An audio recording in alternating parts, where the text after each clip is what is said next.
नमस्कार दोस्तों, स्वागत है आपका स्टडी फॉर सिविल सर्विसेज में। वीडियो को पूरा देखिए। कोई भी आपका फीडबैक है, कोई सजेशन है, तुरंत वीडियो में कमेंट करके जरूर बताइए। अच्छा लगे तो वीडियो लाइक जरूर कर लीजिए और ऐसे वीडियो लगातार फ्री में पाने के लिए चैनल को तुरंत सब्सक्राइब कर लीजिए और बेल आइकन को जरूर टैप कर लीजिए ताकि आगे भी सारे वीडियो आपको मिलते रहे। यूट्यूब में फॉलो करते हैं तो प्लीज ये वाला फ्री टेलीग्राम चैनल जरूर ज्वाइन कर लीजिएगा। सारे नोटिफिकेशन, सारे अपडेट यहीं पे आते हैं, ध्यान रखिएगा। स्टडी फॉर सिविल सर्विसेज का कोई भी पेड ग्रुप अगर आपको ज्वाइन करना है तो सिर्फ 856480530969606089786445 यही नंबर है हमारे, सिर्फ जहां पे कॉल या व्हाट्सएप कर सकते हैं।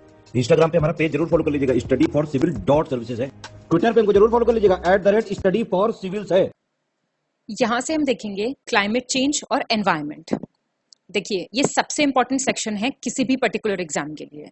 यहां से क्वेश्चंस आपके आने ही आने चाहिए। आपका एक भी क्वेश्चन नहीं गलत होना चाहिए इस सेक्शन से। अगर आप ये वाले सारे पॉइंट्स अच्छे से पढ़ के 2-3 बार सुन के चले जाते हैं, आपको इससे ज्यादा और कुछ भी करने की जरूरत नहीं है। क्लाइमेट चेंज का मतलब क्या होता है? ये डायरेक्टली या इनडायरेक्टली ह्यूमन एक्टिविटीज की वजह से जो ग्लोबल एटमॉस्फेयर है हमारा, उसमें कुछ ऑल्टरेशंस हो गए हैं और इसकी वजह से क्या हुआ है, नेचुरल क्लाइमेट वेरिएबिलिटी ऑब्जर्व हो रही है कंपैरेबल टाइम पीरियड्स पे। मतलब अगर हम कंपेयर करें अलग अलग टाइम पीरियड्स को अलग अलग टाइम इंटरवल्स पे, तो हमें उसमें चेंज नजर आ रहा है। That is called as climate change. जब आज लोग बात करते हैं क्लाइमेट चेंज की, तो उनका मतलब है कि पिछले 100 सालों में क्या चेंज आए हैं जो ह्यूमन एक्टिविटी इंड्यूस्ड हैं। अब जो पोजीशन है अर्थ की, वो चेंज हो रही है विद रिस्पेक्ट टू सन। ये भी रिस्पॉन्सिबल है जिसकी वजह से सोलर रेडिएशन चेंज हो रहा है। भाई, जब सन की पोजीशन चेंज होगी तो जो amount of heat and light energy हम रिसीव कर रहे हैं वो भी चेंज होगी। तो जो ये चेंज है, ये किसके अकॉर्डिंग है? ये है according to the principle of astronomical principle of climate change. इसी प्रिंसिपल को कहा जाता है मिलांकोविच हाइपोथेसिस। मिलुटिन मिलांकोविच एक सर्बियन एस्ट्रोनॉमर थे, क्लाइमेटोलॉजिस्ट और जियोफिजिस्ट थे। इन्होंने ये प्रिंसिपल दिया था क्लाइमेट चेंज से रिलेटेड, जो जिसका रिलेशन है जो अर्थ का लॉन्ग टर्म और वाइटल पोजिशन है। ये जो प्रिंसिपल्स हैं, इनको रिकॉग्नाइज किया जाता है as the astronomical principle of the earth. Earth के ऑर्बिट की जो इसेंट्रिसिटी है, जो अर्थ का रोटेशन का एक्सिस है, वो किस तरीके से ओब्लिक है, जो इक्विनॉक्सेस हैं वो पार्ट है इस प्रिंसिपल का। लेकिन जो सोलर एनर्जी है वो इस प्रिंसिपल का पार्ट नहीं है। ये बात आपको ध्यान रखनी है। आईपीसीसी हमने ऊपर भी देखा था अपनी इंटरनेशनल बॉडीज में, ये एक इंटर गवर्नमेंटल बॉडी है यूएन का। इसके अनुसार ग्रीन हाउस गैस क्या होती है? किसी एटमॉस्फेयर में वो गैस है जो एब्जॉर्ब करती है और एमिट करती है radiation with in the thermal infrared range. कौन कौन सी गैसेस हैं? CO2, methane, water vapour. देखिए, प्लीज ध्यान से पढ़िए इनको, ये डायरेक्ट पूछेगा कौन सी ग्रीन हाउस गैस है, कौन सी नहीं है। Nitrous oxide and ozone. Climate change किस चीज से मेजर किया जाता है? आइस कोर से। टर्म्स बहुत इंपॉर्टेंट है। ये एक सिलेंड्रिकल सैंपल होता है जो ग्लेशियर होते हैं ना, उनको पियर्स करके या फिर किसी आइस शीट में से निकाला जाता है। ये सबसे डायरेक्ट और डिटेल्ड रिकॉर्ड होता है कि पास्ट में किस तरीके से क्लाइमेट और एटमॉस्फेयर चेंज हो रहे हैं। क्रायोजेनिक इंडिकेटर्स जो होते हैं क्लाइमेट के, वो भी पाए जाते हैं आइस कोर से। आइस कोर जो है कहां से शीट ली जाती है? ग्रीनलैंड से, अंटार्कटिका से, जो एकदम बर्फ से कवर्ड है। और ये बात है कि जो क्लाइमेट चेंज है, इसका पोटेंशियल कितना है कि ये एग्रीकल्चर तक पे अफेक्ट डाल सकता है। जो मॉइस्चर है सॉइल का, एफिशिएंसी है सॉइल की, उस सब की वजह से इंपैक्ट हुई है क्योंकि टेम्परेचर बढ़ रहा है, जिसकी वजह से सॉइल में सैलिनिटी, नमक का प्रेजेंट होना बढ़ गया है। प्रोडक्टिविटी जो है वो भी इसकी वजह से अफेक्टेड है। क्लाइमेट चेंज जो है वो प्रेशर भी इंक्रीज कर रहा है रिसोर्सेज पे। जाहिर सी बात है, कॉन्फ्लिक्ट राइज हो रहा है, रिसोर्सेज कम है, इस्तेमाल करने वाले ज्यादा हैं। तो ये और कुछ अलग फैक्टर्स हैं। क्लाइमेट चेंज जो है ये मेजरेबल इफेक्ट्स है, मतलब आप इन्हें माप सकते हैं। जो कंटिन्यूअस वार्म हो रहा है हमारा अर्थ, क्लाइमेट चेंज जो है वो मेजर किया जाता है। अलग अलग जो शिफ्ट हो रहा है टेम्परेचर में, रेनफॉल में, स्नो में, विंड पैटर्न में पिछले डेकेड्स में। ह्यूमंस जो हैं क्लाइमेट चेंज को क्रिएट कर रहे हैं कैसे? बहुत सारा फॉसिल फ्यूल बर्न कर रहे हैं, कोल, ऑयल, नेचुरल गैस, डिफॉरेस्टेशन हो रहा है और पॉपुलेशन राइज हो रहा है, जिसकी वजह से क्लाइमेट चेंज को डायरेक्ट इम्पैक्ट नहीं है। ठीक है, इन सारी चीजों का होना डायरेक्ट इम्पैक्ट है। बहुत सी स्टडीज ये कंफर्म करती हैं कि जो ये सीरियस कॉन्सिक्वेंसेज हैं क्लाइमेट चेंज के, ये दोनों पे हैं, प्रोडक्शन पे भी हैं और प्रोडक्टिविटी पे भी हैं, एग्रीकल्चर के और फॉरेस्ट्री के। एग्रीकल्चर एरिया बहुत ज्यादा इफेक्ट होता है। देखिए ये कुछ जनरल बातें हैं जो सभी की ठीक होंगी, लेकिन कुछ जो फैक्चुअल पॉइंट्स हैं वो आपको खासकर ध्यान में रखने हैं। अब ऐसे में ही फूड सिक्योरिटी का क्वेश्चन आ जाता है, भाई unnecessary food storage, food processing जिसकी वजह से सोशल टेंशन होती है, तो फूड इनसिक्योरिटी भी एक कॉज है सोशल स्ट्रेस का। कार्बन ओवरले क्या होता है? इसका मतलब होता है कि जो ये लॉन्ग टर्म स्टोरेज है कार्बन का, भाई कार्बन हर चीज में है ना, प्लांट्स में, जियोलॉजिकल स्ट्रक्चर्स में, ओशंस में, इसको कहा जाता है कार्बन ओवरले। अब देखिए ये कुछ क्लाइमेट चेंज कॉन्फ्रेंसेस हुई हैं जो बहुत फेमस हैं और उनसे रिलेटेड क्या क्या बातें सामने आई ये हम वो देखेंगे। ये एफर्ट्स हैं हमारे एनवायरनमेंट को कंजर्व करने के। देखिए स्टॉकहोम कॉन्फ्रेंस, ये सबसे इंपॉर्टेंट है, ये साल आपको बिल्कुल अच्छे से याद करना है। अब इसमें ना मैं आपको सबसे इंपॉर्टेंट वाले बता दूंगी, ये सबसे इंपॉर्टेंट है। यहीं से शुरुआत हुई थी कि हमें ध्यान देने की जरूरत है एनवायरनमेंट पे, क्लाइमेट पे, और ये स्टैब्लिश किसने किया था? यूएनएफ ने। हमने अभी ऊपर देखा था ना, यूनाइटेड नेशंस एनवायरनमेंट प्रोग्राम। आप मुझे कमेंट करके बताइए इसका हेडक्वार्टर कहाँ पे है। हेलेंस्की कन्वेंशन आया फिर 1974, देखिए ये मरीन एनवायरनमेंट से रिलेटेड है, ठीक है। मॉन्ट्रियल प्रोटोकॉल वेरी इंपॉर्टेंट 87, ये था कि जो कंपाउंड्स ओजोन को डिप्लीट कर रहे हैं, जो ओजोन लेयर खराब कर रहे हैं, उनको हम फेज आउट कर देंगे। रियो कन्वेंशन वेरी इंपॉर्टेंट 1992, यहां से 3 कन्वेंशंस निकल के आए थे, UNFCCC, CBD और UNCCD। ये तीनों आपको अच्छे से ध्यान रखने हैं। और क्योटो प्रोटोकॉल बहुत इंपॉर्टेंट है 1997, इसमें कमिटमेंट किया गया था कि हम 6 ग्रीन हाउसेस गैसेस के एमिशन को रिड्यूस करेंगे। फिर बाली कॉन्फ्रेंस, ये इतनी इंपॉर्टेंट नहीं है, कोपेनहेगन समिट आप एक बार देख सकते हैं इन्हें। कैनकन अग्रीमेंट 2010 में यहाँ पे ग्रीन क्लाइमेट फंड एक स्टैब्लिश किया गया था। डरबन कन्वेंशन आप देख सकते हैं एक बार, दोहा क्लाइमेट चेंज कॉन्फ्रेंसेस यहाँ से स्टार्ट हुई थी बहुत सारी, इन पे फिर सहमति नहीं बन पाई थी। और फिर हमारे वॉर्सो क्लाइमेट चेंज आए, COP13 जिसको बोलते हैं हम। फिर लीमा क्लाइमेट चेंज कॉन्फ्रेंस आई 2015 में। अब हम देखेंगे पेरिस क्लाइमेट चेंज कॉन्फ्रेंस, ये सबसे इंपॉर्टेंट है 2015 में। इसमें कहा गया, लॉन्ग टर्म गोल रखा गया कि जो ग्लोबल एवरेज टेम्परेचर है इसको 2 डिग्री सेंटीग्रेड के कम रखेंगे प्री इंडस्ट्रियल लेवल से, मतलब जब तक इंडस्ट्रीज डेवलप नहीं हुई थी उस वाले लेवल से। और डेवलप कंट्रीज ने कहा कि हम इसके लिए फाइनेंसेस भी रेज करेंगे $10 बिलियन पर ईयर के हिसाब से। फिर आता है मराकश प्रोक्लेमेशन, जिससे कमिटमेंट दिया गया कि पेरिस एग्रीमेंट को इंप्लीमेंट करेंगे। उसके बाद आया COP23 बॉन जर्मनी में तालानोआ डायलॉग, ग्रीन बिल्डिंग स्टैब्लिश करने की यहाँ पे बात की गई।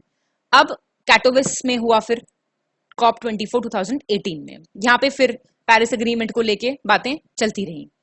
फिर COP25 मैड्रिड स्पेन में हुआ 2019 में, यहाँ पे बात हुई, एक प्रिंसिपल साइन किए गए, सैन जोस प्रिंसिपल्स। ये इंपॉर्टेंट रखने, डायरेक्ट पूछेगा सैन जोस प्रिंसिपल्स किससे रिलेटेड है। अब आपको पता नहीं होगा एनवायरमेंट से रिलेटेड है ना, बेसिक पता करो पहले तो एनवायरमेंट, और एनवायरमेंट में भी किससे? COP25 से, जो 2019 में हुआ था। इन्होंने कहा कि इंटीग्रिटी लाएंगे हम ग्लोबल कार्बन मार्केट में। फिर आया लेटेस्ट वाला, ग्लासगो स्कॉटलैंड में हुआ, और यहीं से पंचामृत स्ट्रैटेजी इंडियन गवर्नमेंट की बहुत सारी चीजें निकल के आई। आप जरा मुझे कमेंट डाउन करके बताइए क्या है हमारी पंचामृत स्ट्रैटेजी जो यहाँ से निकल के आई थी, बहुत इंपॉर्टेंट है वो। चलिए और कुछ इंपॉर्टेंट चीजें देखेंगे। मॉनसून का मतलब क्या होता है? ये होता है seasonal reversion, direction of winds का सीजन के अनुसार। हमारा क्लाइमेट जो है उसको मॉनसूनल कहते हैं, जो साउथ और साउथ ईस्ट एशिया में पाया जाता है। डायरेक्शन क्या होता है मॉनसून विंड्स का? साउथ वेस्ट से नॉर्थ ईस्ट समर्स में, नॉर्थ ईस्ट से साउथ वेस्ट विंटर्स में। बिल्कुल याद होना चाहिए, आप इतना कंफ्यूज हो जाएंगे कि बेसिक चीज आपकी गलत हो जाएगी, होनी नहीं चाहिए गलत। क्लाइमेटिक कंडीशंस जो है इंडिया की वो कैसे डिस्क्राइब होती हैं? देखिए हमारे जो सीजन हैं वो 4 हैं, winter season, summer season, south west monsoon season और एक मानसून विड्रॉल का सीजन। विंटर मंथ्स जन फेब, तमिलनाडु के कोस्ट पे रिट्रीटिंग मानसून होता है इस वक्त, और जो नॉर्थ ईस्ट मानसून होता है उसको कहते हैं returning monsoon. Strong humid winds को क्या बोला जाता है? काल बैसाखी बंगाल में, नॉर्वेस्टर ईस्टर्न इंडिया में, और कर्नाटका और साउथ इंडिया में इन्हीं इंटेंस ह्यूमिड विंड्स को कहा जाता है चेरी ब्लॉसम रेन। चेरी पकने के काम में आती हैं ये, इसलिए इनको ये नाम दिया गया है। ऐसे ही मैंगो रेन्स होती हैं, देखिए आ गया। मैंगो क्रॉप की एडवांटेज के लिए ये स्ट्रॉन्ग ह्यूमिड विंड्स चलती हैं, मैंगो शार्स या मैंगो रेन कहते हैं इनको केरला में। हॉट और ड्राई विंड्स जो ब्लो करती हैं नॉर्थ वेस्ट पार्ट इंडिया में, तो हम सबको पता है लू। मॉनसून जो है अरेबियन सी ब्रांच का पहले अराइव करता है कहाँ पे? केरला में, पहले वीक जून में। लेह जो है वो प्लेस है जहां पे लोएस्ट एनुअल रेनफॉल इंडिया में रिसीव होता है। बे ऑफ बंगाल ब्रांच जो है साउथ वेस्ट मानसून ब्रांच ये ज्यादा पावरफुल है मानसून ब्रांच जो अरेबियन सी में आती है उससे। और ऑटम को ही बोलते हैं period of reversal of monsoon. Annual rainfall जो है नॉर्थ वेस्ट हिमालयस की और वेस्टर्न डेजर्ट की वो कितनी है 10 सेंटीमीटर, और मेघालय जो कि नॉर्थ ईस्ट में लोकेटेड है उसकी मोर देन 400 सेंटीमीटर है। देखिए जरा फर्क कितना है। रेनफॉल ज्यादातर पार्ट्स में होती है इंडिया में जून से सितंबर, लेकिन तमिलनाडु के कोस्टल रीजन्स में कब रेन होती है, ऑटम में या फिर अर्ली विंटर्स में। बहुत सारे फैक्टर्स हैं जो क्लाइमेट को कंट्रोल करते हैं, पोजिशन एंड रिलीफ फैक्टर्स, कैसा टोपोग्राफी है और वो सब, एयर प्रेशर और विंड रिलेटेड फैक्टर्स। टेम्परेचर क्या होता है, डिक्रीज होता है विद ऑल्टीट्यूड, जैसे जैसे ऊपर जाओगे टेम्परेचर नीचे गिरता जाएगा। स्पार्स एयर होती है, छिदी छिदी एयर होती है। माउंटेनियस रीजन्स जो होते हैं वो कूल होते हैं इस वजह से, प्लेन से। फिजिकल फॉर्म और रिलीफ जो है इंडिया का, उसकी वजह से क्या क्या इफेक्ट होते हैं, temperature, air pressure, speed, direction of winds और and amount and distribution of slope. Entry कहां से होती है मानसून की, साउथ वेस्ट मानसून केरला आता है 1 जून को, फिर 10 से 13 जून तक ये जो ह्यूमिड विंड्स होती है मुंबई और कोलकाता पहुंच जाती हैं। मिड जुलाई तक पूरा सब कॉन्टिनेंट इनके इन्फ्लुएंस में आ चुका होता है। ये जो 2 सिस्टम है इनकी वजह से पूरा बारिश का हमारा सिस्टम चलता है इंडिया में। पहला सिस्टम है ट्रॉपिकल डिप्रेशन, जो कहां से होता है ओरिजिनेट, बे ऑफ बंगाल से, इसी को बोलते हैं हम साइक्लोन। और फिर फर्दर ईस्ट में साउथ चाइना सी, और रेन होती है वहां पे बहुत ज्यादा, हमारे नदर्न इंडिया में भी। सेकंड सिस्टम है साउथ वेस्ट मानसून का, जहां से करंट्स कहां से राइज करते हैं, अरेबियन सी से, जो वेस्ट कोस्ट जो है हमारा इंडिया का, बॉम्बे वगैरह वाला पार्ट, वहां पे बहुत बारिश होती है इसकी वजह से। फिर कुछ दिन बाद जब बारिश हो जाती है साउथ वेस्ट मानसून से, कुछ दिन रेन बिल्कुल नहीं होती, इसको क्या बोलते हैं, ब्रेक, मानसून का ब्रेक।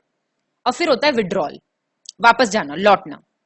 रिटर्निंग मानसून जो होता है ये कहां से पानी उठाता है, ये उठाता है पानी बे ऑफ बंगाल से, और ये कहां बरसता है पानी जाके, फिर तमिलनाडु, और किस रूप में, नॉर्थ ईस्ट मानसून, इसी को कहते हैं। तो प्लीज ये साउथ वेस्ट मानसून और नॉर्थ ईस्ट मानसून, इसका फर्क ध्यान रखना, और कौन सी चीज कहां बारिश कर रही है ये चीज आपको ध्यान रखनी है। असम और वेस्ट बंगाल में काल बैसाखी होती है, सीवियर और डिस्ट्रक्टिव रेनफील्ड विंड होती हैं ये, जो चलती हैं बैसाख के टाइम पे। और due to the shower of flowers, जो कहवा होता है, कहवा स्टार्ट कर देता है ब्लूम करना केरला में, और जो उसके आसपास के कहवा ग्रोइंग एरियाज हैं। रेनफॉल जो रिसीव होती है साउथ वेस्ट मानसून से, ये सीजनल होती है, जो कि जून से सितंबर तक बरसती है। मानसून रेनफॉल जो है उसकी एक डिक्रीजिंग टेंडेंसी है with increasing distance from the sea. जाहिर सी बात है, नदी के पास होगा वहीं से तो पानी उठाएंगी हवाएं और फिर बरसेंगी किसी रिलीफ से टक्कर खा के। अब जब जैसे जैसे डिस्टेंस दूर होता जाएगा सी से, बारिश कम होती चली जाएगी। एवरेज रेनफॉल क्या है इंडिया की, 125 सेंटीमीटर, लेकिन क्षेत्रीय वेरिएशंस वहां पे मिलते हैं। वेस्टर्न कोस्ट जो है इंडिया का, वेस्टर्न घाट, सब हिमालयन रीजन, नॉर्थ ईस्ट और हिल्स ऑफ मेघालय, यहाँ पे ज्यादा रेनफॉल होती है, 200 सेंटीमीटर से ज्यादा। खासी और जैंतिया में तो 100 सेंटीमीटर ज्यादा रेनफॉल होती है, और लेस देन 200 सेंटीमीटर होती है ब्रह्मपुत्र वैली और वहीं आसपास की पहाड़ियों में। बहुत सारे सिस्टम्स हैं जिनसे मानसून क्लासिफाई किया जा सकता है। कौन कौन से हैं इंडिया में जो है, वो है कोपेंस मेथड से, tropical climate, dry climate, hot climate, snow climate और स्नोई क्लाइमेट। ठीक है, ये आपको कुछ चीजें हैं जो मानसून के बारे में ध्यान रखनी है। अब कुछ वन लाइनर्स देख लीजिए आप। इकोलॉजी वर्ड जो है किसने यूज किया था, रटते जाइए मेरे साथ साथ। German biologist Ernst Haeckel, German biologist Ernst Haeckel 1869, ये इतना इंपॉर्टेंट नहीं, नाम याद रखो। फ्रेडरिक क्लेमेंट्स को क्या माना जाता है, इन्होंने क्या माना था इकोलॉजी को, साइंस ऑफ कम्युनिटी। कम्युनिटी क्या होती है, study of unit, for the study of community ecology. Niche theory, concepts of ecosystem, energy flow, recycling of materials, limits of tolerance, gradual changes of vegetation, ये सब use होते हैं अलग अलग planning context में। अच्छा, 2 डिफरेंट कम्युनिटीज के बीच का जो ट्रांजिशन जोन होता है उसको क्या बोलते हैं हम, इकोटोन। Very important. इकोलॉजी क्या होता है भाई, ऑर्गेनिजम्स और एनवायरमेंट, आपका आपके एनवायरमेंट के बीच में जो इंटरेक्शन है, जो एक व्यवहारिक संबंध है, उसको इकोलॉजी बोलेंगे। एनवायरमेंट क्या है, किसका प्रोडक्ट है, बायोटिक एलिमेंट्स का, फिजिकल एलिमेंट्स का और नॉन लिविंग एलिमेंट्स का, सबको मिला के बनता है एनवायरमेंट। नए स्पीशीज का इमरजेंस क्या शो करता है, डायनामिक नेचर। देखिए, अगर नई स्पीशीज नहीं होंगे तो स्टैग्नेंट हो जाएगा ना इकोसिस्टम। जो ये डायनामिज्म है इकोसिस्टम का, यही तो है, किसकी वजह से होता है ये, इमरजेंस ऑफ न्यू स्पीशीज की वजह से।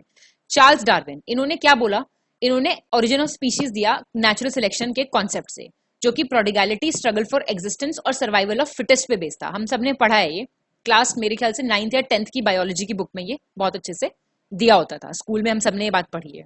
इस प्रिंसिपल के अनुसार क्या होता है, नेचुरल सिलेक्शन डार्विन ने प्रेजेंट किया। उन्होंने कहा हेरिडिटरी वेरिएशंस होते हैं बहुत सारे नंबर ऑफ ऑर्गेनिजम्स में, किसके बेसिस पे, ओरिजिन ऑफ स्पीशीज के बेसिस पे। मैच्योर इकोसिस्टम्स जिनमें क्लाइमेक्स कम्युनिटीज होती है उनमें ज्यादा स्पीशीज डाइवर्सिटी होती है, क्योंकि वहां का नेचुरल इकोसिस्टम स्टेबल होता है। टर्म जो है ये इकोसिस्टम किसने पहली बार यूज की? 1935 में एजी टैंसले, बहुत इंपॉर्टेंट।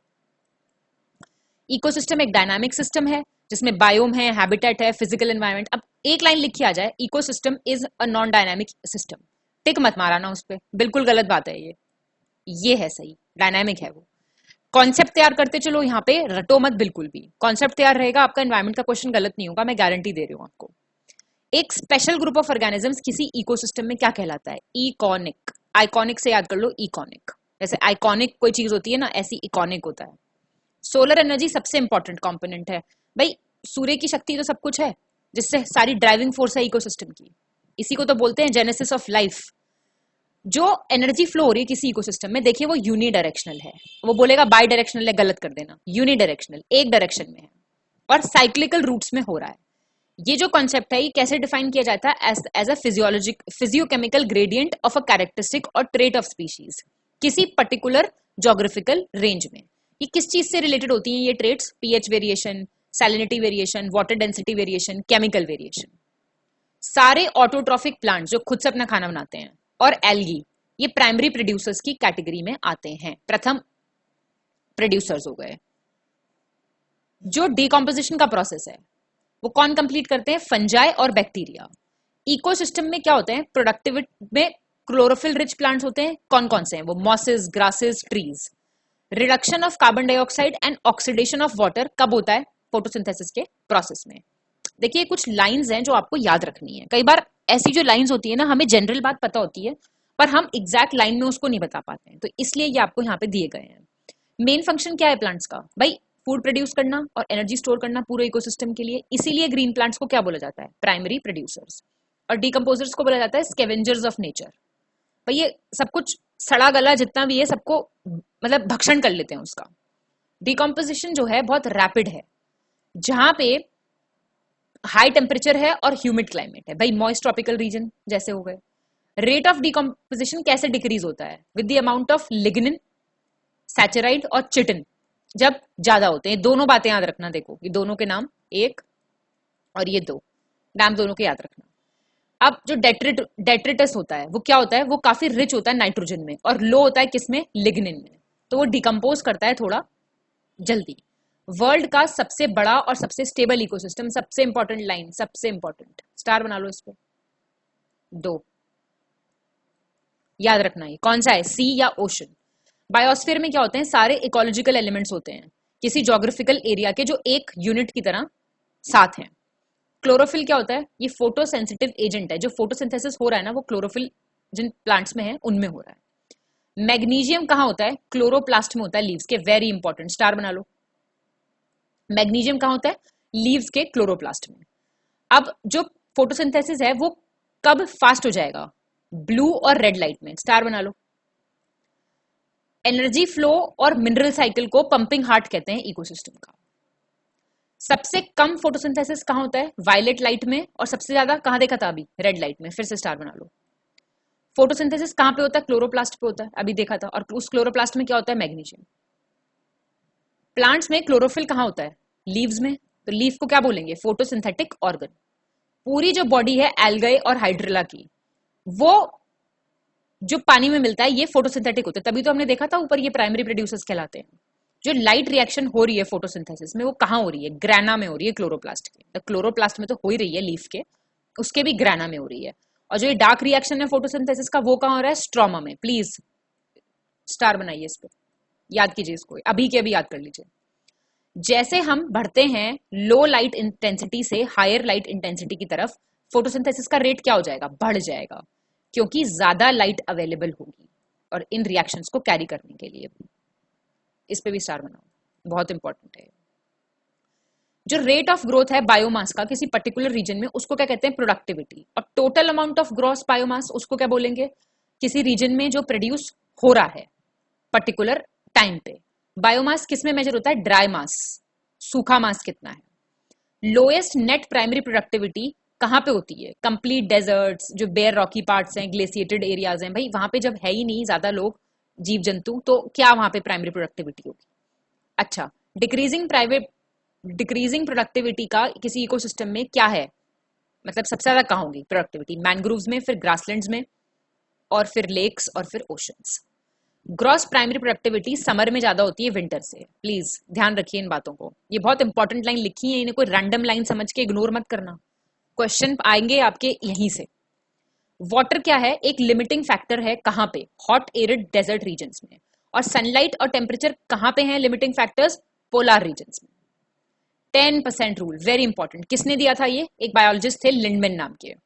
इस रूल के अनुसार सिर्फ 10% एनर्जी ही एक ट्रॉफिक लेवल से दूसरे ट्रॉफिक लेवल पे पास ऑन होती है।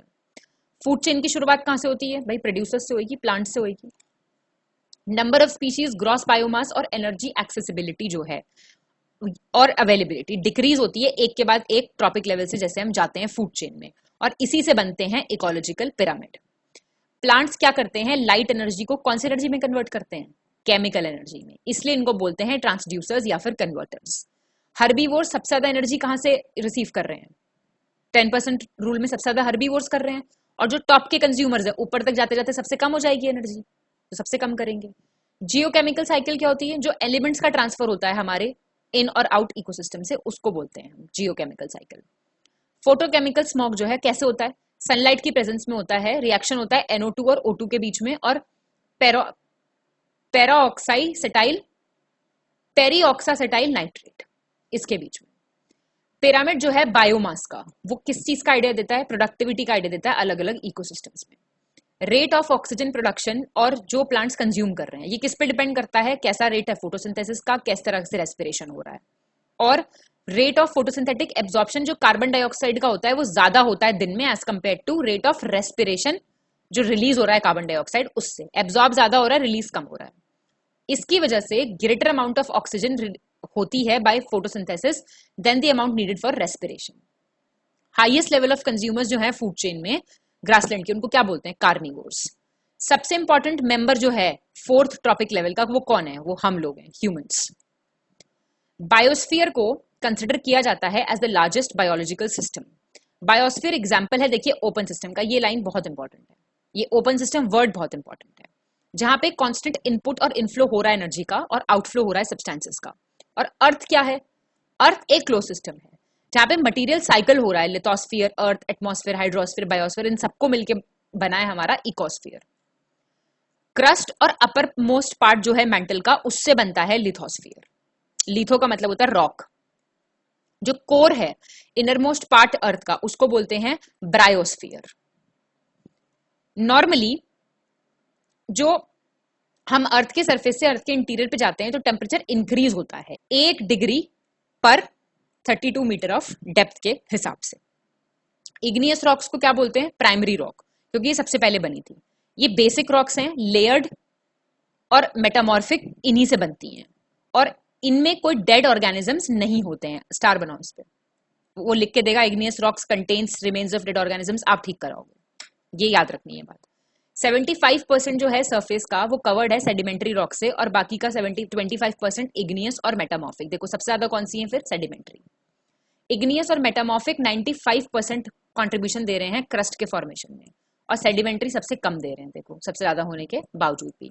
अर्थ का average temperature 14 degree. Amount of water vapour जो है एटमॉस्फेयर में प्रेजेंट जो है वो कम हो जाता है इक्वेटर से, जैसे ही हम पोल्स की तरफ जाते हैं। ये इक्वेटर हो गया, इससे पोल्स की तरफ जाएंगे तो वो कम हो जाएगा। टेम्परेचर डिक्रीज होता है हाइट से ट्रोपोस्फियर की, और जो रेट ऑफ ड्रॉप है कितना है? 1 डिग्री पर 165 मीटर। इसी को कहते हैं नॉर्मल लासा राफ्टी पर, या फिर नॉर्मल लैप्स रेट भी बोलते हैं इसको, ठीक है। स्ट्रेटोस्फियर जो है उसको क्या बोलते हैं? ओजोनोस्फियर, क्योंकि यहाँ पे ओजोन लेयर का काफी हाई कॉन्सेंट्रेशन है, 20 से 35 किलोमीटर तक। ये लाइन याद रखना कौन से एरिया में पाई जाती है ये। रेडियो वेव्स जो हैं, जो ट्रांसमिट होती हैं अर्थ से, वो रिफ्लेक्ट हो जाती हैं फ्रॉम आयोनोस्फीयर और फिर वापस अर्थ पे आ जाती हैं। सोलर रेडिएशन जो अर्थ में पे पहुंचती है वो किसके फॉर्म में होती है? शॉर्ट वेव रेडिएशन के फॉर्म में। आइसोथर्म क्या होता है? इमेजिनरी लाइन जो दो इक्वल टेम्परेचर की हैं और ये एक लाइन खींच दो, ये दोनों का टेम्परेचर इक्वल है, इसको बोलेंगे आइसोथर्म। डिफरेंस जो है एवरेज टेम्परेचर एक प्लेस का और दूसरी जगह का लैटिट्यूड पे, उसको बोलते हैं thermal anomaly.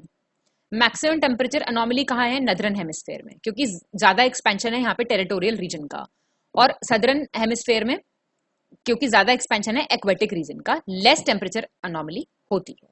Water vapour absorb करता है कुछ इंसोलेशन जो सन से आ रहा है और रिटेन करता है कुछ हीट अर्थ से जो रेडिएट हो रही है, इसलिए ये एक तरह से ब्लैंकेट का काम करता है। बहुत इंपॉर्टेंट गैस है जो प्रेजेंट है हमारे एटमॉस्फेयर में। ट्रोपोस्फेयर जो है लोएस्ट है और सबसे घनी है। 75% टोटल एयर मास यहीं पे मिलता है, इसको बोलते हैं हम कन्वेक्शन जोन। सारे टाइप के क्लाइमेटिक या मीटियोलॉजिकल फिनोमेना जैसे कि बादलों का बनना, स्टॉर्म, साइक्लोन्स, ये सब ट्रोपोस्फेयर में होते हैं। प्लांट्स जो हैं इंटरमीडिएट हैं, किसके बीच में? बायोटिक और एबायोटिक कंपोनेंट्स के बीच में। कीस्टोन स्पीशीज क्या होती है? बहुत छोटी प्रोपोर्शन होता है ये टोटल बायोमास का, लेकिन इसका इंपैक्ट बहुत ह्यूज होता है किसी कम्युनिटी पे। एज इफेक्ट की वजह से ज्यादा डाइवर्सिटी पाई जाती है ट्रांजिशन रीजन्स में दो इकोसिस्टम्स के, इसको ही बोलते हैं एज इफेक्ट। इकोलॉजिकल टर्मिनोलॉजी में जो डेवलपमेंटल स्टेज है किसी कम्युनिटी की, इसको बोलते हैं सीरल स्टेज, और फाइनल स्टेज को बोलते हैं क्लाइमैक्स कम्युनिटी। क्लाइमैक्स कम्युनिटी को क्या बोलते हैं? सीरे। इसको, ये किस चीज का सिग्निफिकेंस होता है इसमें? ये एक मैच्योर इकोसिस्टम को दर्शाता है। 15 से 20 गुना ज्यादा कार्बन डाइऑक्साइड का प्रेजेंट होना नॉर्मल कंडीशन से रेट ऑफ फोटोसिंथेसिस को रिड्यूस कर देता है। फोटोसिंथेसिस सबसे ज्यादा इफेक्टिव कहाँ है हम देख चुके हैं, ये आप देख लीजिए एक बार और। वर्ल्ड का largest coral reef great barrier reef है जो कि है ऑस्ट्रेलिया में, नॉर्थ ईस्ट कोस्ट में। ज्यादा मुश्किल सवाल पूछना होगा तो पूछेगा साउथ ईस्ट में है, साउथ वेस्ट में है, या किस चीज में। ज्यादा फंसाने वाला सवाल पूछना होगा तो याद रखना नॉर्थ ईस्ट कोस्ट। लाइकेंस, ये बेस्ट इंडिकेटर है किसका? एयर पोल्यूशन का। जब अमाउंट जो है SO2 का, सल्फर डाइऑक्साइड का, बढ़ने लगता है हवा में तो लाइकेंस की डेथ होना स्टार्ट हो जाती है। एल्बिडो इफेक्ट जो होता है वो अर्ली मॉर्निंग में ज्यादा होता है और लेट इवनिंग में ज्यादा होता है। कितनी सनरेज आ रही हैं और वो रिफ्लेक्ट बैक हो रही हैं। जो पार्ट वर्ल्ड का ज्यादा सूटेबल है ह्यूमन हैबिटेशन के लिए, इसको बोलते हैं हम एक्योमीन, और जो अनफिट है उसको बोलते हैं नॉन एक्योमीन। नाइट्रोजन किस चीज के लिए फॉर्म करता है? प्रोटीन सिंथेसिस के लिए। साइटोप्लाज्म बना है फास्फोरस से और इसकी वजह से ट्रांसफर और मूवमेंट हो रहा है एनर्जी का डिफरेंट सेल्स में। सल्फर बनता है अमीनो एसिड से लिविंग ऑर्गेनिजम्स के, ये भी प्रोटीन फॉर्मेशन में हेल्प करता है। कैल्शियम कहाँ प्रेजेंट होता है? प्लांट बॉडी में, कैल्शियम पेक्टेट के रूप में। ये सेल वॉल को इकट्ठा जोड़ के रखने का काम करता है। जो फिक्सेशन है एटमॉस्फेरिक नाइट्रोजन का, ये सर्टेन टाइप्स ऑफ बैक्टीरिया करते हैं, जो कहाँ मिलते हैं? लेजुमिनस प्लांट्स जो होते हैं, जैसे दालें हो गई, इनकी नोड्यूल्स में, रूट्स में। नाइट्रोजन फिक्सेशन कौन करते हैं? Rhizobium, azotobacter, blue green algae, clostridium, ये नाम याद रखना। जब प्लांट्स और एनिमल्स मर जाते हैं तो डिकम्पोजर्स उनको ब्रेक डाउन कर देते हैं, जिसकी वजह से कैल्शियम रिलीज होता है एटमॉस्फेयर में। इंडियन फॉरेस्ट पॉलिसी 1952 के अनुसार 33% टोटल जोग्राफिकल एरिया का होना चाहिए कवर्ड विद फॉरेस्ट, जिसमें से 20% प्लेन एरिया और 60% माउंटेन एरिया है जो वो कवर्ड होना चाहिए जंगलों से। उल्टा हम तो काट रहे हैं जंगलों को। हेडक्वार्टर कहाँ है फॉरेस्ट सर्वे ऑफ इंडिया का? देहरादून में। सुंदरबंस वेजिटेशन जोन जो है इंडिया बांग्लादेश के बीच में, ये दुनिया का सबसे बड़ा मैंग्रोव एरिया है और 60% वर्ल्ड की टाइगर पॉपुलेशन यहीं पे रहती है। Sundarban mangrove vegetation West Bengal में है। 50% टोटल मैंग्रोव वेजिटेशन हमारे देश का यहीं पे पाया जाता है। तीनों टाइप के forest, mangrove, evergreen, deciduous, Andaman and Nicobar islands में मिलते हैं। बहुत इंपॉर्टेंट है ये, मार्क कर लो इसको। कार्बन क्रेडिट्स का जो कॉन्सेप्ट है वो कहां से आया था? क्योटो प्रोटोकॉल से। अभी देखा था हमने कौन से ईयर में साइन हुआ था। मिनिमम टेम्परेचर जो चाहिए किसी पेड़ को उगाने के लिए कितना है? वो 4 डिग्री सेंटीग्रेड। फॉरेस्ट को ग्रीन गोल्ड कहते हैं, हरा सोना। 8% अर्थ का सरफेस कवर्ड है ट्रॉपिकल ग्रीन फॉरेस्ट से, और more than half of the animals और प्लांट्स मिलते हैं फिर भी इसमें। है कितना छोटा परसेंटेज। सवाना बायोम जो है ट्रांजिशन जोन है किसके बीच का? इक्वेटोरियल रीजन और डेजर्ट रीजन के बीच का। देखो, ट्रांजिशनल जोन का मतलब सिंपली ये है कि एक जोन से दूसरे जोन के में जाने में जो कुछ कैरेक्टरिस्टिक इस जोन में इसके होंगे, इस वाले एरिया के, और कुछ कैरेक्टरिस्टिक्स जो हैं इस तरफ जो हैं इस जोन के होंगे। तो ये काफी प्रोडक्टिव एरियाज माने जाते हैं क्योंकि इनमें मिश्रण होता है हर एक का। इसी को बस ट्रांजिशन जोन बोला जाता है। नेक्स्ट देखो, 3 टाइप का एग्रीकल्चर प्रैक्टिस होता है सवाना बायोम में: shifting, cattle herding, sustainable agriculture. Tundra biome जो है टैगा से सेपरेटेड है बाय 10 डिग्री आइसोथर्म। सवाना को बोलते हैं लैंड ऑफ बिग गेम्स या big game country. Tropical desert region को बोला जाता है region of everlasting difficulties. Western Ghats जो है इंडिया के, वो काफी रिच है इन टर्म्स ऑफ बायोडाइवर्सिटी। जरा मुझे कमेंट डाउन करके बताओ वेस्टर्न घाट्स कौन कौन सी स्टेट्स में मिलते हैं। मेडिटेरेनियन रीजन में क्या मिलते हैं? Citrus fruits, grapes, lemons, orange, mulberries, pears, pomegranates, ये सब। वाइन मेकिंग इंडस्ट्री इसलिए यहाँ पे काफी अच्छी होती है। रैपिड पेस जो हो रहा है एग्रीकल्चर डेवलपमेंट की वजह से, जो ग्रासलैंड बायोम है उसको बोलते हैं store house of the future, और मिड लैटिट्यूड ग्रासलैंड्स को बोलते हैं bread baskets. Highest biological diversity कहाँ मिलती है? ट्रॉपिकल रेन फॉरेस्ट में। इकोलॉजिकल फुटप्रिंट क्या है? मिनिमम लैंड एरिया जो चाहिए हमको लाइफ सस्टेन करने के लिए, या किसी इंडिविजुअल को या किसी पॉपुलेशन को। साउथ अमेरिका में सवाना बायोम को दो पार्ट्स में डिवाइड किया जाता है बाय अमेजोन बेसिन। नॉर्थ वाले पार्ट को बोलते हैं लानोस और साउथ वाले को बोलते हैं कैंपोस। इंपॉर्टेंट है। बायोम्स जो है लार्ज एरियाज हैं अर्थ पे जिनकी सिमिलर कंडीशंस हैं, सिमिलर क्लाइमेट्स हैं, सिमिलर लिविंग ऑर्गेनिजम्स हैं वहां पे। यूनेप हमने पढ़ा था 1972 स्टॉकहोम कॉन्फ्रेंस, इसी यहीं पे डिसाइड हुआ था कि 5 जून को एनवायरमेंट डे मनाया जाया करेगा। प्राइमरी एयर पोल्यूटेंट्स क्या हैं? पार्टिकुलेट मैटर जैसे suit, smoke, dust, asbestos, pesticides, carbon monoxide. देखिए कार्बन डाइऑक्साइड नहीं है यहाँ पे, कार्बन मोनोऑक्साइड है, बस एक बात ये ध्यान रखना। SO2, NO2। CO2 क्या है? मेजर ग्रीन हाउस गैस है, along with what? Methane, ozone and water vapour. Chlorofluorocarbons decrease करते हैं amount of stratospheric ozone. Pollen और स्पोर्स जो हैं प्लांट्स के, वो एलर्जी करते हैं। जैसे कुछ लोगों को कभी देखा होगा जो देसी गुलाब होता है उससे भी एलर्जी होती है, तो वो उसके पॉलन और स्पोर्स से होती है। लेड के जो ऑक्साइड हैं वो वर्मिलियन में मिलते हैं। वर्मिलियन क्या होता है? सिंदूर। और सल्फाइड पाया जाता है मरकरी का कुमकुम में। Mercury causes numbness of limbs, blurring of vision, और लेड से क्या होता है? Confusion, madness and ultimately death. Mercury poisoning से होता है मिनीमाटा डिजीज, जो डिसेबिलिटी या डेथ हो सकती है इसकी वजह से। अच्छा, मिनीमाटा डिजीज का नाम किस जगह पे रखा गया है, ये मुझे आप कमेंट करके बताइए। ताजमहल का जो मार्बल है वो येलो हो रहा है, क्यों? एसिड रेन की वजह से। फ्लाई ऐश जो है फोटोसिंथेसिस प्रोसेस में इंटरफेयर करती है, जिसका नेगेटिव इफेक्ट होता है ब्लड चेन पे, फूड चेन पे। CNG purest form of biogas है, जिसमें से 93% क्या है? मीथेन गैस, अगर सारी इंप्योरिटीज रिमूव कर दें तो। ये बहुत इंपॉर्टेंट क्वेश्चन है, ये इस बार के यूपीपीसीएस प्री पेपर में भी सवाल पूछा गया है।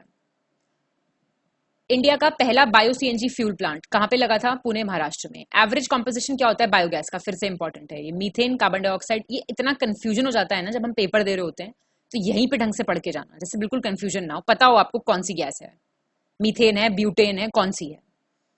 कंप्रेस नेचुरल गैस में मीथेन होता है, देखो बार बार बताया जा रहा है आपको। लिक्विफाइड पेट्रोलियम गैस में क्या होता है? देखो प्रोपेन और ब्यूटेन, दोनों सवाल आए हुए हैं इस बार के पेपर में। LPG जो है इंडिया में अवेलेबल जो है वो ब्यूटेन कंटेंट उसका हाई है। नेचुरल गैस में क्या होता है? 85% मीथेन, 10% इथेन, और ये कुछ अमाउंट्स में ये सब भी प्रेजेंट होते हैं।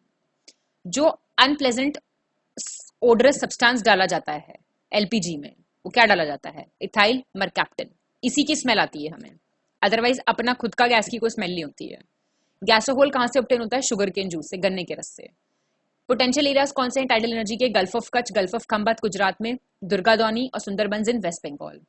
वाटर की जो क्वालिटी है रिवर्स में वो डिटरमिन होती है on the basis of biological oxygen demand, BOD, COD chemical oxygen demand and dissolved oxygen and pH value. E coli या कोलिफॉर्म बैक्टीरिया जो है वो वहां ज्यादा पाया जाता है जहां पे पोल्यूशन होता है ऑर्गेनिक वेस्ट का। जितना ऑक्सीजन चाहिए किसी माइक्रो ऑर्गेनिज्म को डीकॉम्पोजिशन के लिए, उसको बोलते हैं BOD, बायोलॉजिकल ऑक्सीजन डिमांड। सबसे पोल्यूटेड रिवर है आमलखेड़ी गुजरात की। आर्सेनिक और फ्लोराइड मेजर पोल्यूटिंग एलिमेंट्स हैं ग्राउंड वाटर के, arsenic and fluoride. Most important polluted river जो है आर्सेनिक से बोल रहा है वो दामोदर है। Paddy cultivation and ruminant animals methane gas emit करते हैं, ये इंपॉर्टेंट पॉइंट है। यूट्रोफिकेशन कब होता है? जब इनऑर्गेनिक ऑर्गेनिक न्यूट्रिएंट्स का वाटर में कंटेंट बढ़ जाता है। आगरा के लोग वाटर ऑफ यमुना को बोलते हैं ग्रीन सूप, क्योंकि ये ग्रीन हो चुका है माइक्रो ग्रीन प्लांट्स की वजह से। ऑयल जो स्प्रेड हो जाता है वाटर के सरफेस पे उसे बोलते हैं ऑयल सिल। 1992 में अर्थ कॉन्फ्रेंस हुई रियो डी जेनेरियो में, वहां पे डिसाइड हुआ 22 मार्च को वाटर डे मनाने का। बैडलैंड टोपोग्राफी कहाँ पे मिलती है? चंबल रिवर में। इंडिया में सबसे ज्यादा सॉइल इरोजन जो होता है किसकी वजह से होता है? रिल और गली इरोजन की वजह से। इंटेंसिटी जो है साउंड की पर स्क्वायर मीटर, एरिया मेजर होती है वॉट यूनिट में।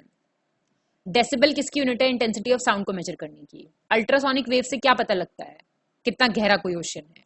एक्सेप्टेबल स्टैंडर्ड जो है साउंड इंटेंसिटी का किसी रेसिडेंशियल एरिया में कितना है? 55 डेसिबल।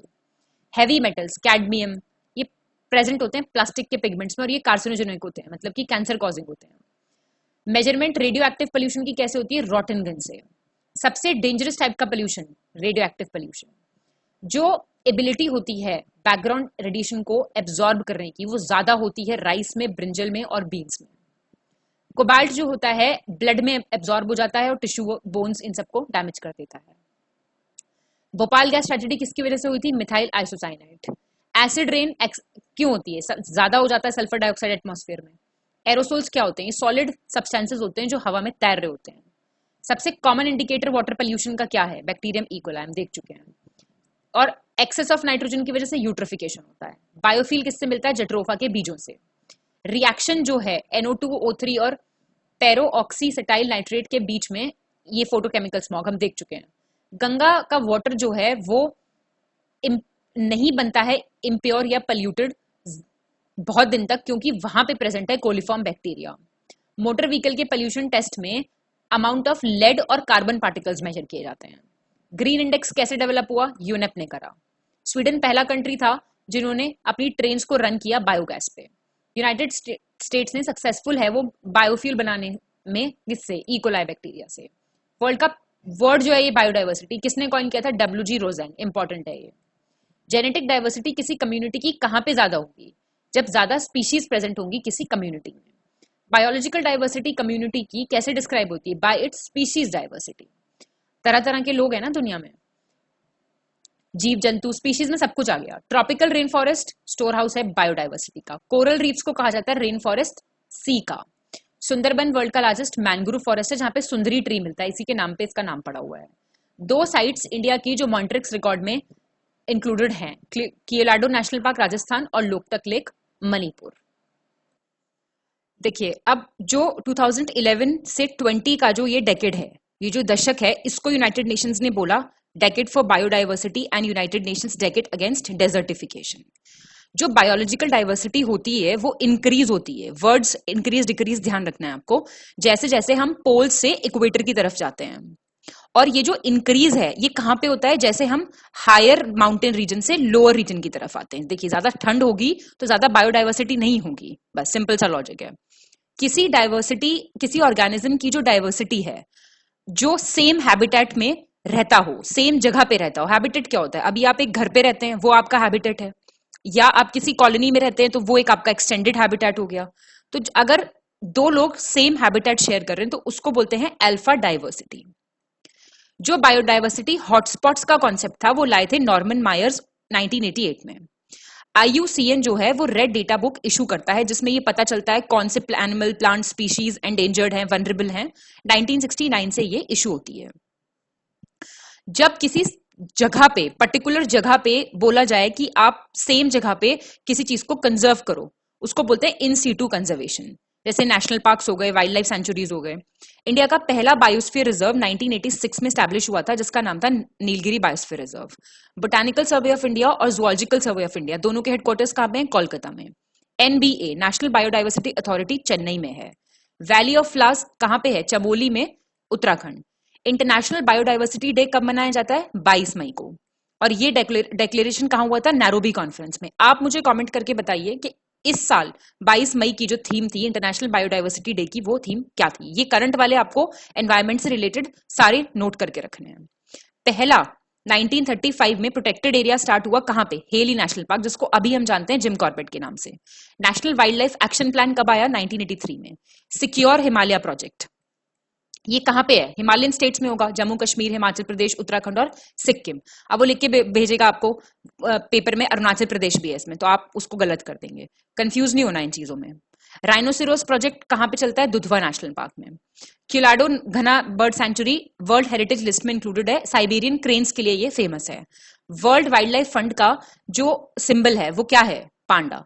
ये मैं आपको ऊपर बता चुकी हूं। वैसे मेन एनिमल जो काजीरंगा में पाया जाता है वो क्या है? 1 horn rhino. 2 fossil parks located हैं, फॉसिल पार्क्स राजस्थान और मध्य प्रदेश में। सबसे एंडेंजर्ड स्पीशीज जो है वो कहां पाई जाती है? मानस नेशनल पार्क असम में। Cable Lamjao national park Manipur का अकेला फ्लोटिंग नेशनल पार्क है। इस पे एक घास टाइप उगती है, फुमडी बोलते हैं जिसको, वो फ्लोट करती नजर आती है पानी में, इसलिए इसको बोला जाता है फ्लोटिंग नेशनल पार्क। बायोडाइवर्सिटी जो शोल फॉरेस्ट की होती है या फिर शोला फॉरेस्ट की होती है वो कहां पाई जाती है? अन्नामलाई रीजन में। एलिफेंटा माउंटेन्स बोलते हैं उसको, केरला और तमिलनाडु में है ये। National tiger project Corbett national park से स्टार्ट हुआ था। मध्य प्रदेश को टाइगर स्टेट बोलते हैं इंडिया का। सुंदरबंस हम देख चुके हैं, टाइगर्स के लिए फेमस है। Largest tiger reserve area wise कौन सा है? नागार्जुन सागर श्रीशैलम आंध्र प्रदेश में। नंदनकनन टाइगर रिजर्व किसके लिए फेमस है? उड़ीसा का, व्हाइट टाइगर्स मिलते हैं यहाँ पे। पहला इंटरनेशनल कॉन्फ्रेंस टाइगर कंजर्वेशन का हुआ 2010 में, कहां पे? सेंट पीटर्सबर्ग रशिया में। दूसरा कहा हुआ? थिम्पू भूटान में। थर्ड 2016 दिल्ली में भी एक हो चुका है। एम्फीबियंस, जो लोग पानी में रहते हैं और वो किसके सेंसिटिव होते हैं? काफी एनवायरमेंट चेंजेस के वो सेंसिटिव होते हैं और ये जमीन पे भी चल सकते हैं। ये वो वाले जानवर होते हैं या वो वाले मैमल्स होते हैं। बायोटेक्नोलॉजी पार्क कहाँ पे? लखनऊ में, हम ये देख चुके हैं। अर्बनाइजेशन की वजह से हीट आइलैंड डेवलप हो जाते हैं मिडिल ऑफ द सिटीज में। और पॉल्यूशन डोम कहां बनता है? लोअर एटमॉस्फेयर में। ब्लैक कार्बन कोई गैस नहीं है, याद रखिएगा, सॉलिड पार्टिकल है या एरोसोल है जिसको हम सूट कहते हैं। ब्राउन कार्बन क्या है? ये भी एरोसोल है। लाइट एब्जॉर्बिंग ऑर्गेनिक मटेरियल है। Increase in temperature with altitude को क्या बोलते हैं हम? Negative lapse rate. इसको बोलते हैं inversion of temperature. Artificial rain कैसे अचीव की जा सकती है? कार्बन डाइऑक्साइड और आयोडीन को मिक्स करके, जिसको बोलते हैं क्लाउड सीडिंग। कार्बन जो रिलीज होता है एटमॉस्फेयर से फोटोसिंथेसिस से, वो स्टोर होता है प्लांट्स पर, इसी को हम कहते हैं ग्रीन कार्बन। विजिबिलिटी कम हो जाती है अर्बन स्मॉग की वजह से, लेस सोलर रेडिएशन रिसीव होते हैं और रेनफॉल भी अफेक्ट होती है। नेचुरल एब्जॉर्बर्स क्या है कार्बन डाइऑक्साइड के? उनको बोलते हैं कार्बन सिंक्स।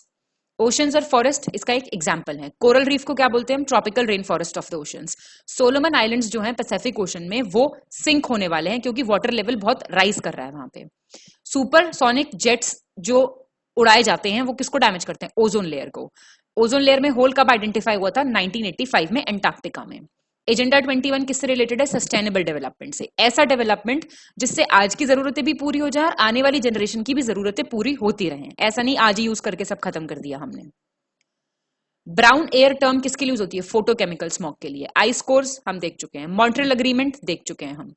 O3 ये क्या है? एलोट्रोप है ऑक्सीजन का, जिसमें 3 एटम्स हैं एक मॉलिक्यूल में। ये सेकेंडरी पोल्यूटेंट की कैटेगरी में आता है। Ground level ozone O3, nitrogen dioxide, peroxy acetyl nitrate, sulphur trioxide, hydrogen peroxide, nitric acid, ये सब किसके एग्जांपल्स हैं? फ्लाई ऐश, सेकेंडरी पोल्यूटेंट्स के। स्मॉग कहां से एमिट होता है? जब ऑक्साइड्स ऑफ नाइट्रोजन और सल्फर प्रेजेंट होते हैं एटमॉस्फेयर से। सबसे ज्यादा कॉन्सेंट्रेशन ओजोन का कहां पाया जाता है? बीच में, बिल्कुल स्ट्रेटोस्फेयर के, स्ट्रेटोस्फेयर। ओजोन लेयर जो है अर्थ का शील्ड बोलते हैं, उसका अम्ब्रेला बोलते हैं, क्योंकि ये हार्मफुल यूवी रेस को एब्जॉर्ब करता है। ओजोन मिक्सिंग रेशियो जो है कहां पे सबसे ज्यादा है? 35 किलोमीटर की हाइट पे, और 20 से 25 किलोमीटर पे कॉन्सेंट्रेशन है सबसे ज्यादा सरफेस से जस्ट ऊपर। हाईएस्ट कॉन्सेंट्रेशन हाई लैटिट्यूड्स में मिलेगा, 50 डिग्री से लेके पोल्स तक, और मिनिमम इक्वेटर के ऊपर। नाइट्रोजन ऑक्साइड डिस्ट्रॉय कर देता है ओजोन को बाय फोटोकेमिकल रिएक्शन। सबसे मेन कल्प्रिट, दोषी कौन है ओजोन के? Halogen gases. क्लोरीन पेरोक्साइड को क्लोरीन डिमर कहते हैं, याद रखना। साउथ पोल के ऊपर स्ट्रेटोस्फेरिक ओजोन लेयर थिन होती जाती है, जिसकी वजह से ओजोन होल बनता जाता है। मतलब ये कोई छेद नहीं है प्रॉपर, ये बस ये है कि उस जगह पे उसका जो घनत्व है, डेंसिटी है, वो कम होती चली जा रही है। पहला अटेम्प्ट जो हुआ था इंटरफेयर करने का in the process of ozone depletion कब हुआ था? 1985 में, जो वियना कॉन्फ्रेंस हुई थी। और पहला इंटरनेशनल अग्रीमेंट क्या है? 1987 में साइन हुआ मॉन्ट्रियल कनाडा में। सितंबर 16 को बोलते हैं ओजोन डे। इसी दिन मॉन्ट्रियल एग्रीमेंट साइन हुआ था। आप मुझे कमेंट करके बताएंगे ओजोन डे की थीम इस साल की। यूनिट क्या होती है ओजोन कॉन्सेंट्रेशन की? Dobson. Green house gas blanket की तरह एक्ट करता है अर्थ का। मेन ग्रीन हाउस गैस हम देख चुके हैं। ये किसने डिस्कवर किया था? जोसेफ फ्यूरियर ने 1824 एडी में। CFCs कॉज करते हैं ओजोन लेयर का depletion. Green house gas emissions कैसे चेक हो सकते हैं? कार्बन ट्रेडिंग से चेक हो सकते हैं। कार्बन टैक्स पहली बार कहां डिस्कस हुआ था? रियो डी जेनेरियो, जो अर्थ समिट हुई थी 1992 में, यूनाइटेड नेशंस ने कंडक्ट की थी। कार्बन क्रेडिट्स को खरीदा बेचा जा सकता है किस बेसिस पे? जो यूनाइटेड नेशंस एनवायरमेंट प्रोग्राम है उसने जो प्राइस फिक्स किए हुए हैं उस बेसिस पे। कार्बन टैक्स क्या है? ये वैल्यू है किसी कार्बन की, जो किसी ने, मान लीजिए आपने कुछ जलाया और उससे जितना कार्बन निकला, तो वो जो आपने जलाया उस पे आपको टैक्स देना है। ये हो गया एक तरह का environmental tax. United Nations Environment Protection Agency ने पहली बार कार्बन ट्रेडिंग थ्योरी इंट्रोड्यूस की थी 1970s में। इसका एम क्या था? भाई कार्बन डाइऑक्साइड गैस के एमिशंस को कट करना। सस्टेनेबल डेवलपमेंट का आइडिया कब आया? 1972 में by a global think tank, जिसको बोलते हैं क्लब ऑफ रोम। बहुत इंपॉर्टेंट, स्टार बनाओ इस पे। कार्टेजेना प्रोटोकॉल किससे रिलेटेड है? ये कौन इंप्लीमेंट, बायोसेफ्टी से कौन इंप्लीमेंट करता है? हमारे देश में ministry of environment and forests. Nitrogen fixation का जो लेवल है सॉइल माइक्रो ऑर्गेनिज्म से, वो इंक्रीज होता है जब हम नीम ऑयल सॉइल में डाल देते हैं। इसलिए गवर्नमेंट ऑफ इंडिया यूज करती है नीम कोटेड यूरिया का। ये रेट ऑफ डिसोल्यूशन जो होता है ना, यूरिया जिस रेट से घुल रहा है सॉइल में, उसको कम कर देता है। नाइट्रोजन फिक्सेशन जो है वो किसके थ्रू पॉसिबल है? क्रॉप रोटेशन के थ्रू। ऑयल जैपर क्या है? ये एक इको फ्रेंडली टेक्नोलॉजी है जो ऑयली स्लज और ऑयल स्पिल्स को डिटेक्ट कर लेता है। पानी पे ऑयल गिर गया है, इस टेक्नोलॉजी से उसका पता लग जाता है। हाइड्रो पावर बेस्ट सोर्स है इलेक्ट्रिसिटी जनरेशन का। Term social forestry J C Westoby लाए थे 9th Commonwealth forestry conference in 1968। Social forestry क्या होती है? जो लोग करते हैं people to meet their 5 needs. याद कर लो इसको, फूड, फ्रूट, फॉडर, फाइबर और फर्टिलाइजर। आईएसओ कहां पे इसका हेडक्वार्टर? इंटरनेशनल स्टैंडर्ड्स ऑर्गेनाइजेशन का, जेनीवा स्विट्जरलैंड में। आईएसओ 14000 ये क्या है? ये स्टैंडर्ड्स का सेट है कि मिनिमम एनवायरमेंटल इंपैक्ट होना चाहिए किसी चीज के ऑपरेशन से, उसको ये स्टैंडर्ड दिया जाता है।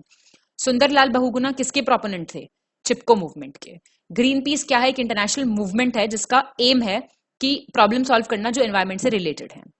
नेचुरल डिजास्टर क्या होता है? जिसमें कार्बन डाइऑक्साइड रिलीज होता है फ्रॉम डीप लेक वाटर, जिसको बोलते हैं लिम्निक, बहुत गहरा पानी अंदर का। ह्यूमन एक्टिविटीज अनफेवरेबल जब चेंजेस लाती है एनवायरमेंट में, उसको क्या बोलते हैं? एनवायरमेंट का खराब होना, environmental degradation. Article 51A constitution का, स्टार बनाओ, बहुत इंपॉर्टेंट है। ये कहता है हमारी हर नागरिक की ड्यूटी है प्रोटेक्ट और इंप्रूव करना हमारे नेचुरल एनवायरमेंट को, और हमें इसके लिए बेबी स्टेप्स लेने चाहिए। अपने एरिया में, अपने घर पे, कहीं भी जो भी आप बचत कर सकते हैं एनवायरमेंट से रिलेटेड, हमें करनी चाहिए। अर्थ डे का कॉन्सेप्ट कब इंट्रोड्यूस हुआ था?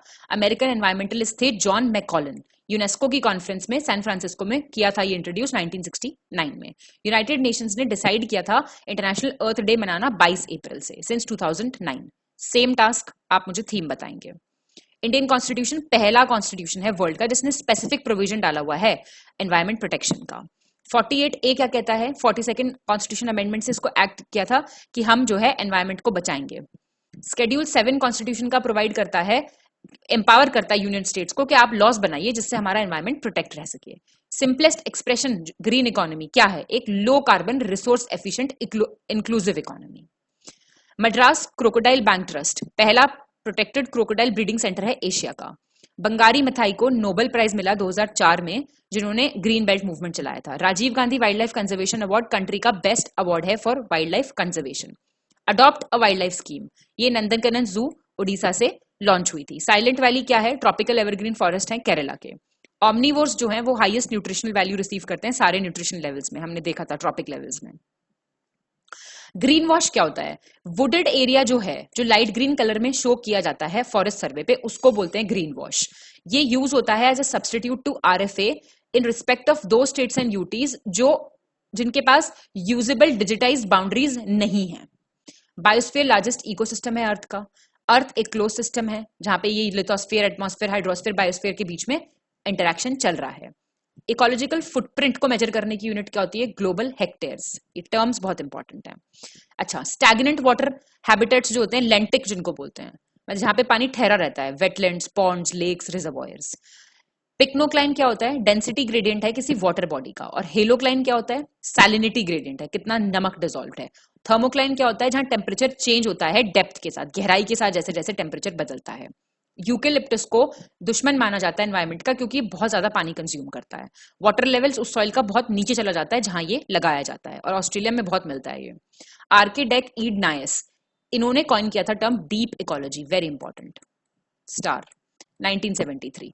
इंडिया का पहला national centre for marine biodiversity कहां पे है? जामनगर में, गुजरात में। बायोडाइवर्सिटी को प्रोटेक्ट करने के लिए सबसे इंपॉर्टेंट स्ट्रेटजी क्या है? बायोस्फीयर रिजर्व्स को बनाना। सल्फर और नाइट्रोजन के जो ऑक्साइड्स हैं वो डायरेक्टली नहीं कंट्रीब्यूट करते हैं ग्लोबल वार्मिंग को, नहीं करते हैं, ये ध्यान रखना। इंक्रीज प्लांट ग्रोथ जो होती है इंक्रीज कार्बन डाइऑक्साइड के कॉन्सेंट्रेशन से, उसको बोलते हैं कार्बन फर्टिलाइजेशन। भूटान पहला कार्बन नेगेटिव कंट्री है वर्ल्ड का। 2008 में प्राइम मिनिस्टर मनमोहन सिंह ने रिलीज किया था हमारा India's first national action plan on climate change. जो इनहेल्ड गैसेस होती हैं, जैसे कि रेफ्रिजरेंट्स में यूज होती हैं, इनको बोलते हैं मेफ्रॉन्स। ये हेलोनिक हाइड्रोकार्बन्स होते हैं। छरोआ आइलैंड जो है गोवा के, एक प्रोटेक्टेड मैंग्रोव एरिया है। डेजर्टिफिकेशन किसका आउटकम है? सॉइल इरोजन का, ये फैक्टर नहीं है, बस इतना याद रखना है। नेशनल फॉरेस्ट पॉलिसी में फॉरेस्ट कैसे क्लासिफाइड है? Protected forest, national forest, village forest और ट्री लैंड्स। इथेनॉल कहां से ऑब्टेन होता है? फ्रॉम मेज। और बायोडीजल जेट्रोफा, पनगैमिया, सनफ्लावर। बायोफील जो है कहां से मिलता है? पनगैमिया पिनाटा, मेलिनिया, अजाडी रास्टा, नीम, या फिर कैस्टर, जेट्रोफा कैरकस। अच्छा, एंथ्रोम्स क्या होते हैं? ये एंथ्रोपोजेनिक बायोम्स होते हैं या ह्यूमन बायोम्स होते हैं।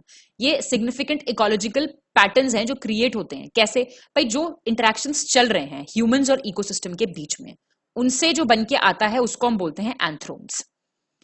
मेजर एरिया जियोथर्मल एनर्जी के कहाँ हैं? Himalayas, Khambhat, Son, Tapti, western Ghats, Mahanadi, Godavari. Geothermal sites जो हैं इलेक्ट्रिक पावर जनरेशन की, वो कहाँ पे हैं? पूगा वैली, चुम्मथांग इन जम्मू कश्मीर, कैम्बे गुजरात में, टाटा पानी छत्तीसगढ़ में, खम्बान तेलंगाना में, रत्नागिरी महाराष्ट्र में। नॉकनी सिंड्रोम ये किससे होता है? जब फ्लोराइड का कंटामिनेशन हो जाता है और ज्यादा हो जाता है तो फ्लोरोसिस हो जाता है। ग्रीन मफलर्स क्या होते हैं? ये एक वुडी ट्रीज हैं जैसे नीम और अशोक, जिसमें जो ज्यादा नॉइजी है ना जगह, वहां पे इनको प्लांट किया जाता है जिससे कि नॉइज जो है, नॉइज पोल्यूशन कम हो सके। साइज जो है रेस्पिरेबल माइक्रोस्कोपिक पार्टिकल्स का, वो कितना है? Less than 5 microns. Argemone seeds ये कैसे कहाँ यूज होते हैं? जो ये मस्टर्ड सीड्स होते हैं ना, हमारे सरसों के दाने जो हम छौक वगैरह में यूज करते हैं, उसको अडल्ट्रेट करने के लिए। हीलियम एक इनर्ट और फ्लेमेबल गैस है जो बलून्स में फिल की जाती है। नेशनल इंस्टीट्यूट ऑफ न्यूट्रिशन कहाँ पे है? हैदराबाद, आंध्र प्रदेश में। वाइल्ड लाइफ इंस्टीट्यूट कहाँ पे है? देहरादून में। आयुर्वेदा नेशनल इंस्टीट्यूट कहाँ पे है? जयपुर में। और नेचुरोपैथी वाला कहाँ है? पुणे, महाराष्ट्र में। Indian Institute of Forest Management कहाँ है? भोपाल में। Central Arid Zone Research Institute कहाँ पे? जोधपुर, राजस्थान में। इंडियन इंस्टीट्यूट ऑफ इकोलॉजी और एनवायरमेंट कहाँ है? न्यू दिल्ली में। ये वर्ल्ड एनवायरमेंट डे पे क्रिएट किया गया था। और IIPS मुंबई में है, population environment centre for environmental information system. Lead, lipstick में लेड मिलता है। ब्रोमिनेटेड वेजिटेबल ऑयल्स कहाँ पाए जाते हैं? सॉफ्ट ड्रिंक्स में। मोनोसोडियम ग्लूटामेट जो है चाइनीज फूड में ऐड किया जाता है। ये आपका वो होता है जो नमक टाइप होता है, ये बहुत खराब होता है। सबसे ज्यादा जो चाइनीज फूड मना किया जाता है वो इसी की वजह से किया जाता है, मोनोसोडियम ग्लूटामेट की वजह से। इस तरह के अडल्ट्रेशंस काफी हार्मफुल होते हैं। एजिनोमोटो जिसको बोलते हैं, ये वो है। अकॉर्डिंग टू IUCN, अगर स्पीशीज 50 साल तक अपने नेचुरल हैबिटेट में नहीं देखा गया है तो उसको हम एक्सटिंक्ट मान लेते हैं। इंटीग्रेटेड पेस्ट मैनेजमेंट क्या होता है? कल्चरल, फिजिकल, मैकेनिकल, केमिकल और बायोलॉजिकल मेथड यूज किए जाते हैं पेस्ट्स के अगेंस्ट। अच्छा, ईस्टर्न मोस्ट नेशनल पार्क कौन सा है? Namdapha national park, Arunachal Pradesh. Northern most Dachigam, Jammu Kashmir. Western most marine national park, gulf of Gujarat में। Southern most Galathea bay national park है अंडमान एंड निकोबार आइलैंड्स में। और southern most national park Indian mainland का gulf of Mannar marine national park है। Dibru Saikhowa smallest biosphere reserve है। Largest कौन सा है? कच्छ बायोस्फीयर रिजर्व, गुजरात में। गल्फ ऑफ मन्नार जो है ये पहला बायोस्फीयर मरीन बायोस्फीयर रिजर्व है तमिलनाडु में। लियोपोल्ड मैट्रिक्स क्या है? ये एनवायरमेंटल इंपैक्ट असेसमेंट का मेथड है। मोनोक्लाइमेक्स थ्योरी किसने दी थी? F.E. क्लेमेंट्स ने। इंडियन अर्बन ऑब्जर्वेटरी कहाँ है? न्यू दिल्ली में। प्राइमरी एनर्जी सोर्सेज मतलब जो डायरेक्टली एक्चुअल रिसोर्स से आते हैं, दो तरह से होते हैं, रिन्यूएबल और नॉन रिन्यूएबल। मिट्टी बचाओ या सेव द सॉइल कहां से स्टार्ट हुआ था? दरभंगा, बिहार से। एंटायर सीक्वेंस जो होता है किसी कम्युनिटी का, जो सक्सेसफुली चेंज हो रहा है, मतलब सक्सेसफुली चेंज हो रहा है मतलब एक के बाद एक चेंज हो रहा है, उसको हम एक पर्टिकुलर रीजन का बोलते हैं सेरे। फोटोसेल कहाँ यूज होता है? फायर अलार्म में। नेशनल क्लीन एयर प्रोग्राम कब लॉन्च हुआ? 2019 में। सस्टेनेबल डेवलपमेंट पे डिस्कशन कब स्टार्ट हुआ था? 1987 में। इस रिपोर्ट का नाम था आर कॉमन फ्यूचर। स्टार बनाओ इस पे। और बुक जो है साइलेंट स्प्रिंग 1962 में पब्लिश हुई थी। किसने लिखी थी? रेचल कार्लसन ने। कार्लसन होगा यहाँ। स्टार बनाओ इस पे भी। तो ये हमने कुछ इंपॉर्टेंट फैक्ट्स देख लिए हैं एनवायरमेंट से रिलेटेड, आपको पता होने चाहिए। अब हम आगे बढ़ते हैं। अब हम कुछ एनवायरमेंटल इंस्टीट्यूशंस और ऑर्गेनाइजेशंस देखेंगे जो सबसे इंपॉर्टेंट हैं। अब आपको इसमें ध्यान क्या रखना है? इसका नाम और इसका हेडक्वार्टर, ये सबसे इंपॉर्टेंट है। प्लस कोई रिपोर्ट वो पब्लिश करता है या कुछ जो भी इंपॉर्टेंट है वो आपको बता दिया जाएगा। कई बार क्वेश्चन आ सकता है कि पहले कौन सा स्टैब्लिश हुआ या फिर इसका हेडक्वार्टर कहाँ पे है, तो उस हिसाब से हमें ये चीज प्रिपेयर करनी है। यूनेप देखिए, यूनाइटेड नेशंस एनवायरमेंट प्रोग्राम 1972 और हेडक्वार्टर इसका नैरोबी। अब देखिए थोड़ा अंदाजा लगाते चलिएगा कि one of the earliest organisations में से एक है ये। और इसी 1972 में क्या हुआ था? स्टॉकहोम कॉन्फ्रेंस, जिससे ये आया था। इंटरलिंक करते चलिए, जो आपने पहले पढ़ा है उसको भूलना नहीं है, उसको इंटरलिंक करना है नए के साथ। World watch institute 1974 Washington DC में इसका हेडक्वार्टर है और ये एक रिपोर्ट रिलीज करता है state of world. IUCN very important, International Union for Conservation of Nature 1948 और हेडक्वार्टर कहां है इसका? Gland, Switzerland. Greenpeace 1971 headquarter है एम्स्टरडैम, नीदरलैंड्स में। Convention on International Trades in Endangered Species of Wild Flora and Fauna, headquarter कहां है? 1973 में और ये फाउंडेशन हुआ इसका 1973 में, हेडक्वार्टर है जेनीवा में, और इसको वॉशिंगटन कन्वेंशन कहते हैं। बहुत इंपॉर्टेंट है ये बात। वेटलैंड्स इंटरनेशनल 1995, वेगनहेगन नीदरलैंड्स में इसका हेडक्वार्टर है। सीएमएस की बात करेंगे, convention on the conservation of migratory species of wild animals 1979, born Germany. Rotterdam convention कहां पे होगा इसका हेडक्वार्टर? रॉटरडैम नीदरलैंड्स में। 1998 इसका फाउंडेशन है। WWF, ये वो वाला WWF नहीं है, ये है World Wild Life Fund for Nature. Foundation 1961, headquarter Gland में है। इनका सेंटेंस है for a living planet. Basel Convention foundation 1989, headquarter है बेजल स्विट्जरलैंड में। बर्ड लाइफ इंटरनेशनल 1922, देखिए सबसे पुराना है ये। बस इसका एक पॉइंट ये याद रखिएगा, मान लीजिए आपको अरेंज करने के लिए आ गया और किसी में ये लिखा हुआ है तो इसको सबसे पहले आप अरेंज कर देंगे। स्टॉकहोम कन्वेंशन फाउंडेशन 2001, हेडक्वार्टर का है Stockholm, Sweden. Traffic, the wild life trading monitoring network 1976, headquarter is in Cambridge, UK. कुछ पॉलिसी डॉक्यूमेंट हैं और उनका रिलेटेड लॉ दिए हुए हैं। National Forest Policy Prevention of Cruelty to Animals Act 1960 के अंडर स्टैब्लिश हुई थी। Conservation strategy and policy statement 1992, Environment Protection Act 1986, National Environmental Action Plan 1994, Biodiversity Act 2002, Wild life Conservation Policy 2002, food safeties and standards act 2006, national environmental policy 2006, national green tribunal act 2010। Wild life protection act की बात करेंगे, सबसे important act है ये। 1972 में आया था। देखिए कितनी इंपॉर्टेंट चीजें 72 में हो रही हैं। यूनेप बन रहा है, स्टॉकहोम कॉन्फ्रेंस हो रही है, यहीं से डिस्कशन स्टार्ट हो रहा है क्लाइमेट चेंज पे, और इंडिया में भी एक लॉ पास हुआ। अमेंड हुआ 2003 में, इसका नाम रख दिया गया Indian wild life protection amendment act 2002। Punishment stringent है और पेनल्टी भी देता है ये। 72 में सिर्फ 5 नेशनल पार्क्स थे। इसके अलावा इसने काफी सारे रिफॉर्म्स किए हैं और बहुत सारे स्केड्यूल स्टैब्लिश किए हैं। प्रोटेक्शन करता है ये वाइल्ड एनिमल्स, बर्ड्स और प्लांट्स की। सारी बातें इंपॉर्टेंट हैं। टोटल 6 शेड्यूल हैं, वेरी इंपॉर्टेंट। देखिए स्केड्यूल 1 और स्केड्यूल 2 पूरा प्रोटेक्शन है इसके अंदर। मतलब इसके अंदर मिनिमम 3 साल की सजा है और 10,000 रुपए फाइन है अगर आप वायलेट करते हैं रूल। आप मुझे स्केड्यूल 1 और स्केड्यूल 1 में प्लेस किए हुए कुछ एनिमल्स के नाम कमेंट डाउन करके बताएंगे। मैंने आपको ऊपर बताई भी हैं ये चीजें। स्केड्यूल 3, स्केड्यूल 4 थोड़े कम पनिशमेंट है इसमें हार्म करने के लिए वाइल्ड लाइफ को। स्केड्यूल 5 में वर्मिन्स प्लेस किए गए। वर्मिन्स कौन होते हैं? वर्मिन्स होते हैं rat, squirrel, crow, flying fox, मतलब जो खराब करते हैं फसल वगैरह को, तो इनको हंट किया जा सकता है। स्केड्यूल 6 बैन है कल्टीवेशन पे और ग्रोइंग ऑफ प्लांट्स जो इसमें प्लेस किए गए हैं, इसमें प्लांट्स प्लेस्ड हैं। ठीक है, ये बातें याद रखनी है और ये मुझे आप कमेंट डाउन करके बताएंगे। Wild life protection and other legislation, बाकी के कौन कौन से लेजिस्लेशन है? देखिए वाइल्ड लाइफ क्या होता है? हर वो कैटेगरी जिसको आप डोमेस्टिकेट नहीं कर सकते, अपने घर पे नहीं पाल सकते, वो वाइल्ड लाइफ कैटेगरी हो जाएगी। ये सारे लॉज बने हुए हैं हमारे कंट्री में जो वाइल्ड लाइफ को प्रोटेक्ट करते हैं। तो आप देख सकते हैं एक बार, फॉरेस्ट राइट्स एक्ट है। जैसे आप सोचेंगे फॉरेस्ट को प्रोटेक्ट करना होगा, तो ऐसी चीजें देख के चलिए। देखिए वाटर प्रिवेंशन कंट्रोल है इसमें। अब बंगाल राइनोसेरोस तो आप समझ जाएंगे उसी में है। ये वाइल्ड बर्ड प्रोटेक्शन है, आप समझ जाएंगे उसी से है। ये देखिए एयर वाला भी इसी के अंदर आता है। तो ये जो कुछ इंपॉर्टेंट है वो जरूर देख के चलिएगा। पता चला वो 5 एक्ट के नाम लिख के पूछे, आप बोलें कि ये तो वाइल्ड लाइफ सेफ्टी के लिए नहीं है, आप क्रॉस करके आ जाएं, नहीं है वो, उसमें आपको ये चीज ध्यान रखनी है। वन महोत्सव क्या है? 1950 में के एम मुंशी एग्रीकल्चर मिनिस्टर थे, उन्होंने मूवमेंट स्टार्ट करा कि ज्यादा से ज्यादा पेड़ लगाए जाएंगे, जिसको कहा गया वन महोत्सव। और ये 1 जुलाई से 7 जुलाई तक सेलिब्रेट होता है हर साल। हम सबको भी पेड़ लगाने चाहिए, ये वन महोत्सव चलते रहना चाहिए। आजकल बड़ी सारी ब्रांड्स भी आ गए हैं जो प्लांटिंग ऑफ ट्रीज को बहुत प्रमोट करते हैं कि आप उनका कोई प्रोडक्ट खरीदो तो वो आपको एक प्लांट के साथ लिंक कर देंगे या कुछ, मतलब ऐसी एनवायरमेंट फ्रेंडली प्रैक्टिसेस बहुत बढ़ रही हैं धीरे धीरे। अच्छी बात है ये। नेशनल फॉरेस्ट पॉलिसी देखिए आप, इंडिपेंडेंस से पहले 1855 में फॉरेस्ट चार्टर था इंडिया का, उसने अनाउंस किया कि फॉरेस्ट चार्टर अनाउंस हुआ किसके रिकमेंडेशन पे? डॉक्टर क्लीलैंड फॉरेस्ट सुपरिटेंडेंट थे ये। अप्रैल 1864 में डाइट्रिक ब्रांडिस, इनको पहला इंस्पेक्टर जनरल अपॉइंट किया गया। इनको बोला जाता है फादर ऑफ इंडियन फॉरेस्ट्री, बहुत इंपॉर्टेंट है। फिर एक एक्ट आ गया जिसने फॉरेस्ट को डिवाइड कर दिया 3 कैटेगरीज में, रिजर्व्ड फॉरेस्ट, प्रोटेक्टेड फॉरेस्ट और रूरल फॉरेस्ट। पहली पॉलिसी आई 1894 में, किसके रिकमेंडेशन पे? डॉक्टर वोलकर के रिकमेंडेशन पे। पहली national Forest policy independent India की आई 1952 में, और 2003 में नोटिफिकेशन जारी किया गया कि नेशनल फॉरेस्ट कमीशन इशू किया जाए। नई नेशनल पॉलिसी जो है 1988 की, इसमें सोशल फॉरेस्ट्री का प्रोग्राम स्टार्ट किया गया। टिम्बर, फ्यूल, फॉडर, ये सब रूरल ट्राइब्स को जो डिपेंडेंट हैं फॉरेस्ट के ऊपर, कि वो इंक्रीज करें प्रोडक्टिविटी फॉरेस्ट की।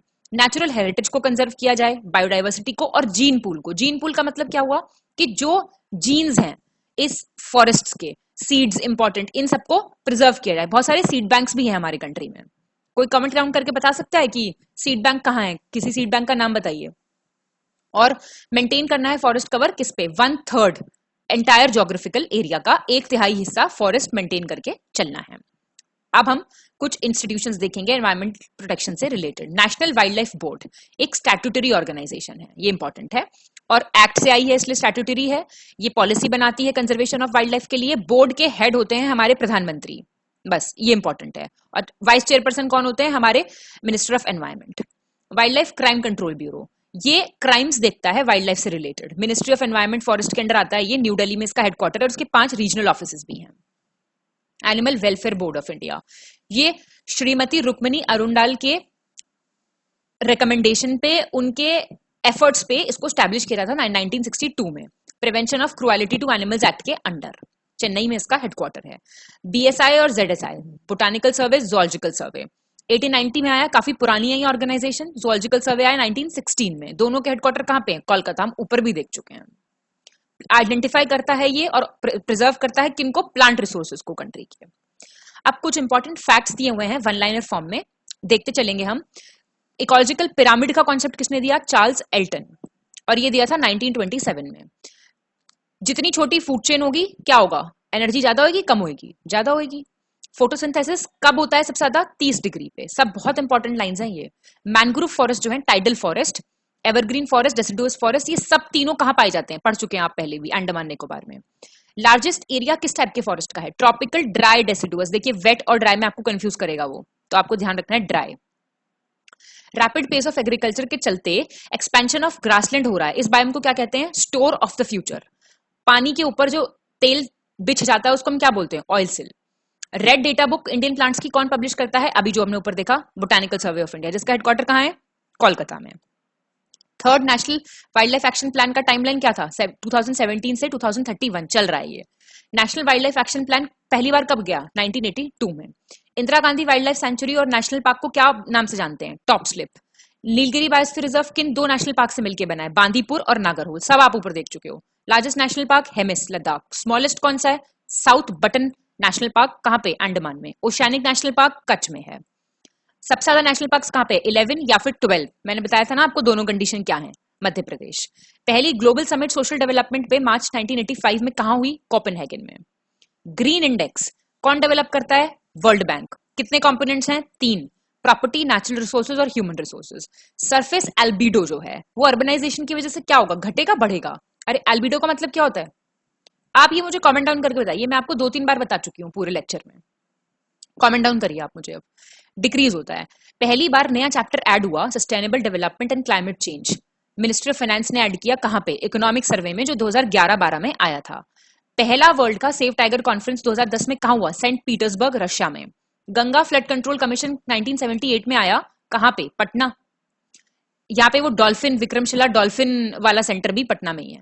National water development agency 1980 Delhi, जो जेट्रोफा है जिससे बायोफ्यूल बनता है, कौन से पार्ट से बनता है? उसके बीजों से बनता है, सीड से। एंडोसल्फान क्या है? एक इंसेक्टिसाइड है। बैट को क्या बोलते हैं? Radar of nature. Dachigam national park कहाँ है? वेरी इजी, कश्मीर डियर है ये, हंगुल बताया था मैंने आपको ऊपर, ये आ गया। विक्रमशिला पार्क भागलपुर बिहार में है, रिवर डॉल्फिन। कालामेरू बर्ड सेंचुरी कहां पे है? लोकेटेड आंध्र प्रदेश में। किसके लिए फेमस है? पेलिकन्स और सी बर्ड्स के लिए। ठीक है, अब आप देखिए 2 जुलाई 2002 लेटेस्ट डेटा, कितनी रामसार साइट्स हैं? 49 रामसार साइट्स हैं हमारे इंडिया में। कब साइन हुआ था ये कन्वेंशन? 1971 रामसार में। ये एक जगह है कैस्पियन सी के किनारे ईरान में, इसको बोलते हैं रामसार ट्रीटी। वेटलैंड कन्वेंशन भी इसी को कहा जाता है। 1975 में फोर्स में आई। सारी चीजें इंपॉर्टेंट हैं, आपको इसमें से कुछ भी मिस नहीं करना है, एवरीथिंग इज इंपॉर्टेंट। ये एक इंटर गवर्नमेंटल ट्रीटी है जो गाइड करती है coordination, conservation, proper use of wetlands का। इंडिया ने इस ट्रीटी को कब साइन किया? 1982 में। Again very important. कौन सी नोडल मिनिस्ट्री है? कौन सी होगी भाई? मिनिस्ट्री ऑफ एनवायरमेंट वाली होगी। सबसे बड़ी रामसार साइट, सब आपको रेडीमेड डेटा मिला है यहाँ पे, आपको मेहनत खुद कुछ करनी ही नहीं है, पढ़ते जाना है, 2-3 बार वीडियो देख लेना है। पेपर नहीं रुक सकता आपका। अब आप पढ़ें भी नहीं तो देखिए फिर उसका कोई सोल्यूशन नहीं है। Largest Ramsar site Sundarban wetland है वेस्ट बंगाल। स्मॉलेस्ट रेणुका हिमाचल प्रदेश। सबसे ज्यादा कहाँ पे हैं? यूपी में, 10 की 10 हैं। 6 रामसर साइट पंजाब में है, 1 उत्तराखंड में है, 1 बिहार में है। ये जो रिस्पेक्टिव पीसीएस वाले हैं वो जरूर देख लें। नदरन most Ramsar site Wular lake, eastern most Loktak lake, western most Ramsar site नाल सरोवर bird sanctuary, southern most Ashtamudi lake. अच्छा, दुनिया की पहली साइट कौन सी थी रामसर? कुबर्ग पेनिनसुला, ऑस्ट्रेलिया में 1974 में। और सबसे ज्यादा एरिया रामसर प्रोटेक्शन के अंडर कौन सी कंट्री में है? बोलीविया में। कमेंट करिए जरा, बोलीविया कहाँ है? सीओपी मेंबर्स हर साल मीटिंग करते हैं सिंस 1995। 2019 में number of member countries UNFCCC में कितने हो गए? 197। और पहली कहां हुई थी कॉप? 1995 बर्लिन में। सारे इंपॉर्टेंट फैक्ट्स कवर हो गए हैं, लिस्ट दी हुई है 49 की 49 रामसर साइट्स की, फटाफट देख लेते हैं। Asan conservation reserve Uttarakhand, Ashtamudi Kerala, Beas conservation reserve Punjab, Bhitarkanika Orissa, Bhoj wetlands Madhya Pradesh, Chandratal Himachal Pradesh, Chilika Orissa, Deepor Beel Assam, east Kolkata wetland वेरीजी west Bengal, Harike lake Punjab, Hokera wetland Jammu Kashmir, Kabartal wetland Bihar, Kanjli lake Punjab, Keoladeo Ghana national park Rajasthan, Keshopur Miani community reserve Punjab, Kolleru lake Andhra Pradesh. ये इनके कुछ डेट ऑफ डिक्लेरेशन भी हैं, देखिए लेटेस्ट वाले हैं, तो ये आप एक बार देख सकते हैं। लेटेस्ट वाले याद रखना बस, इतने पुराने तो जरूरत नहीं है। लोकटक लेक मणिपुर, देखिए लोनार लेक महाराष्ट्र 2020, नाल सरोवर गुजरात, नंदुर मधमेश्वर महाराष्ट्र, नंगल वाइल्ड लाइफ पंजाब, फिर से आ गए। नवाबगंज बर्ड और पार्वती अर्गा बर्ड सेंचुरी दोनों उत्तर प्रदेश में, और 19 में हुआ है इनका नोटिफिकेशन।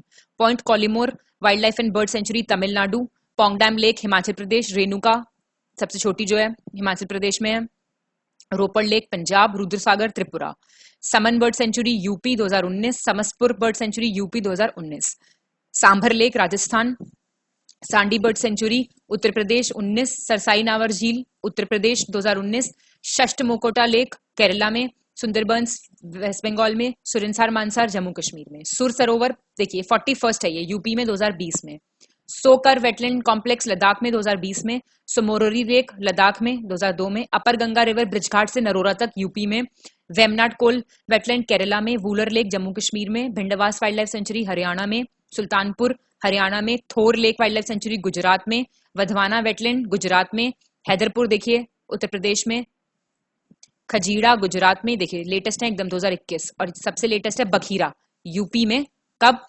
2022 में। ये आपकी इंपॉर्टेंट वाली कवर हो गई हैं। अब जरा यूपी वाली देख लेते हैं, बहुत इंपॉर्टेंट है हमारे पेपर के लिए। हैदरपुर वेटलैंड 10 किलोमीटर है ये बिजनौर से।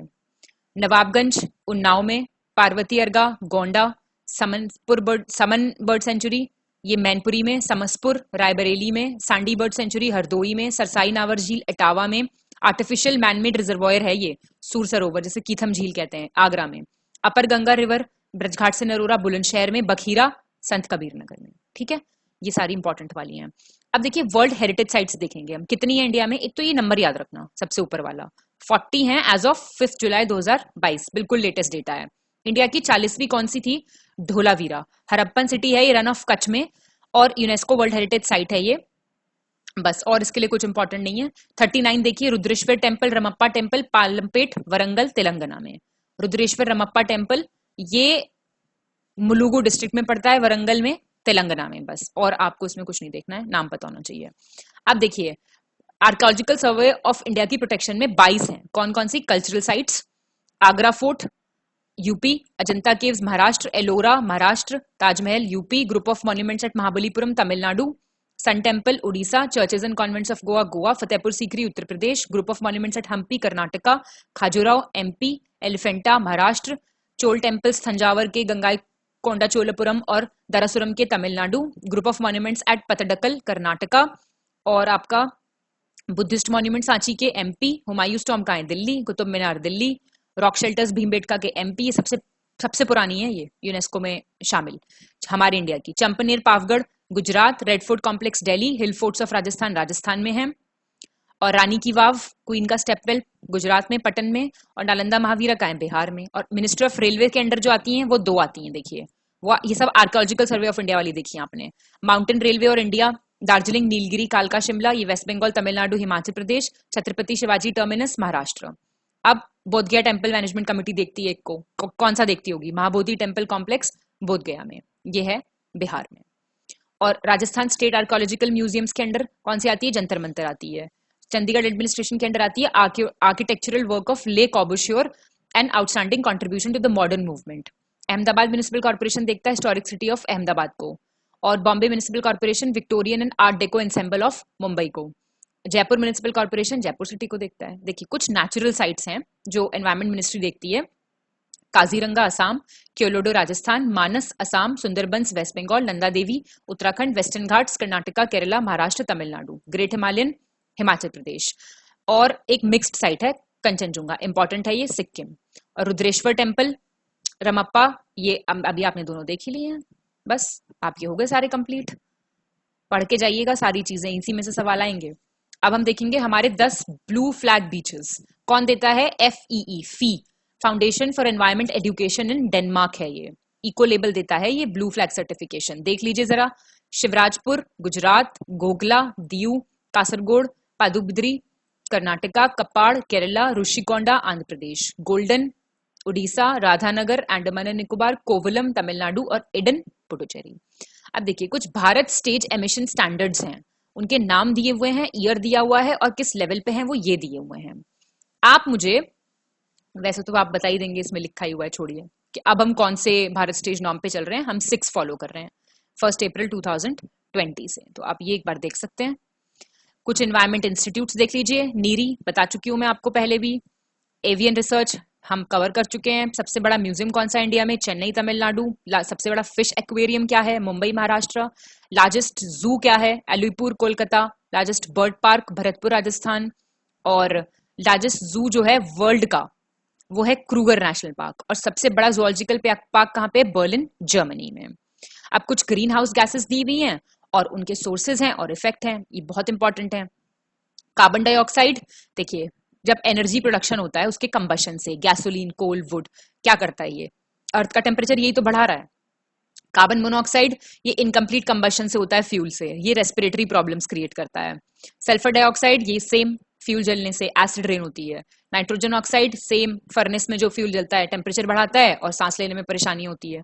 ओजोन, हाइड्रोकार्बन और नाइट्रोजन ऑक्साइड्स की वजह से ग्लोबल वार्मिंग कर रहा है ये। Methane, natural gas, landfills, waste, इन सबसे हमने देखा था ना कि मीथेन जनरेट होती है, ये भी अर्थ का टेम्परेचर बढ़ा रहा है। क्लोरोफ्लोरोकार्बन्स, रेफ्रिजरेशन जो इक्विपमेंट्स यूज होते हैं फ्रिज वगैरह में, वो ओजोन डिप्लीशन करता है ये। बाकी के हाइड्रोकार्बन्स इंडस्ट्रियल एक्टिविटीज से सेम काम कर रहे हैं भी। Fly ash, coal based thermal power plant से। एस्थमा, इम्यूनोलॉजिकल रिएक्शंस, देखिए काम सबके मिक्स ही हैं, बस आपको थोड़ा ये देख के जाना है कि कौन सी चीज कहाँ पे यूज हो रही है। अब कुछ लिस्ट्स दी हुई है हमारे संविधान में और कौन सी चीज कहाँ प्लेस है ये देख लीजिए, कई बार पूछ सकता है। यूनियन लिस्ट में nuclear energy, mineral resources, defence, international affairs, international transport, shipping, major ports.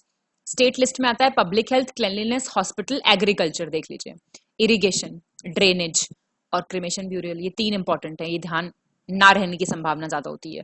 Concurrent में देखिए फॉरेस्ट आता है, वाइल्ड लाइफ आता है, दोनों बहुत इंपॉर्टेंट है। Family wellness, food and commodities, और देखिए आर्कोलॉजिकल साइट, ये भी एक इंपॉर्टेंट है।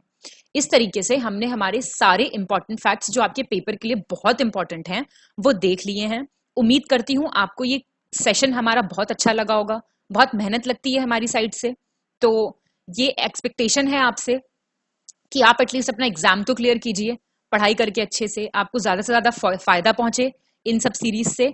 और all the best to all of you and happy learning, keep smiling.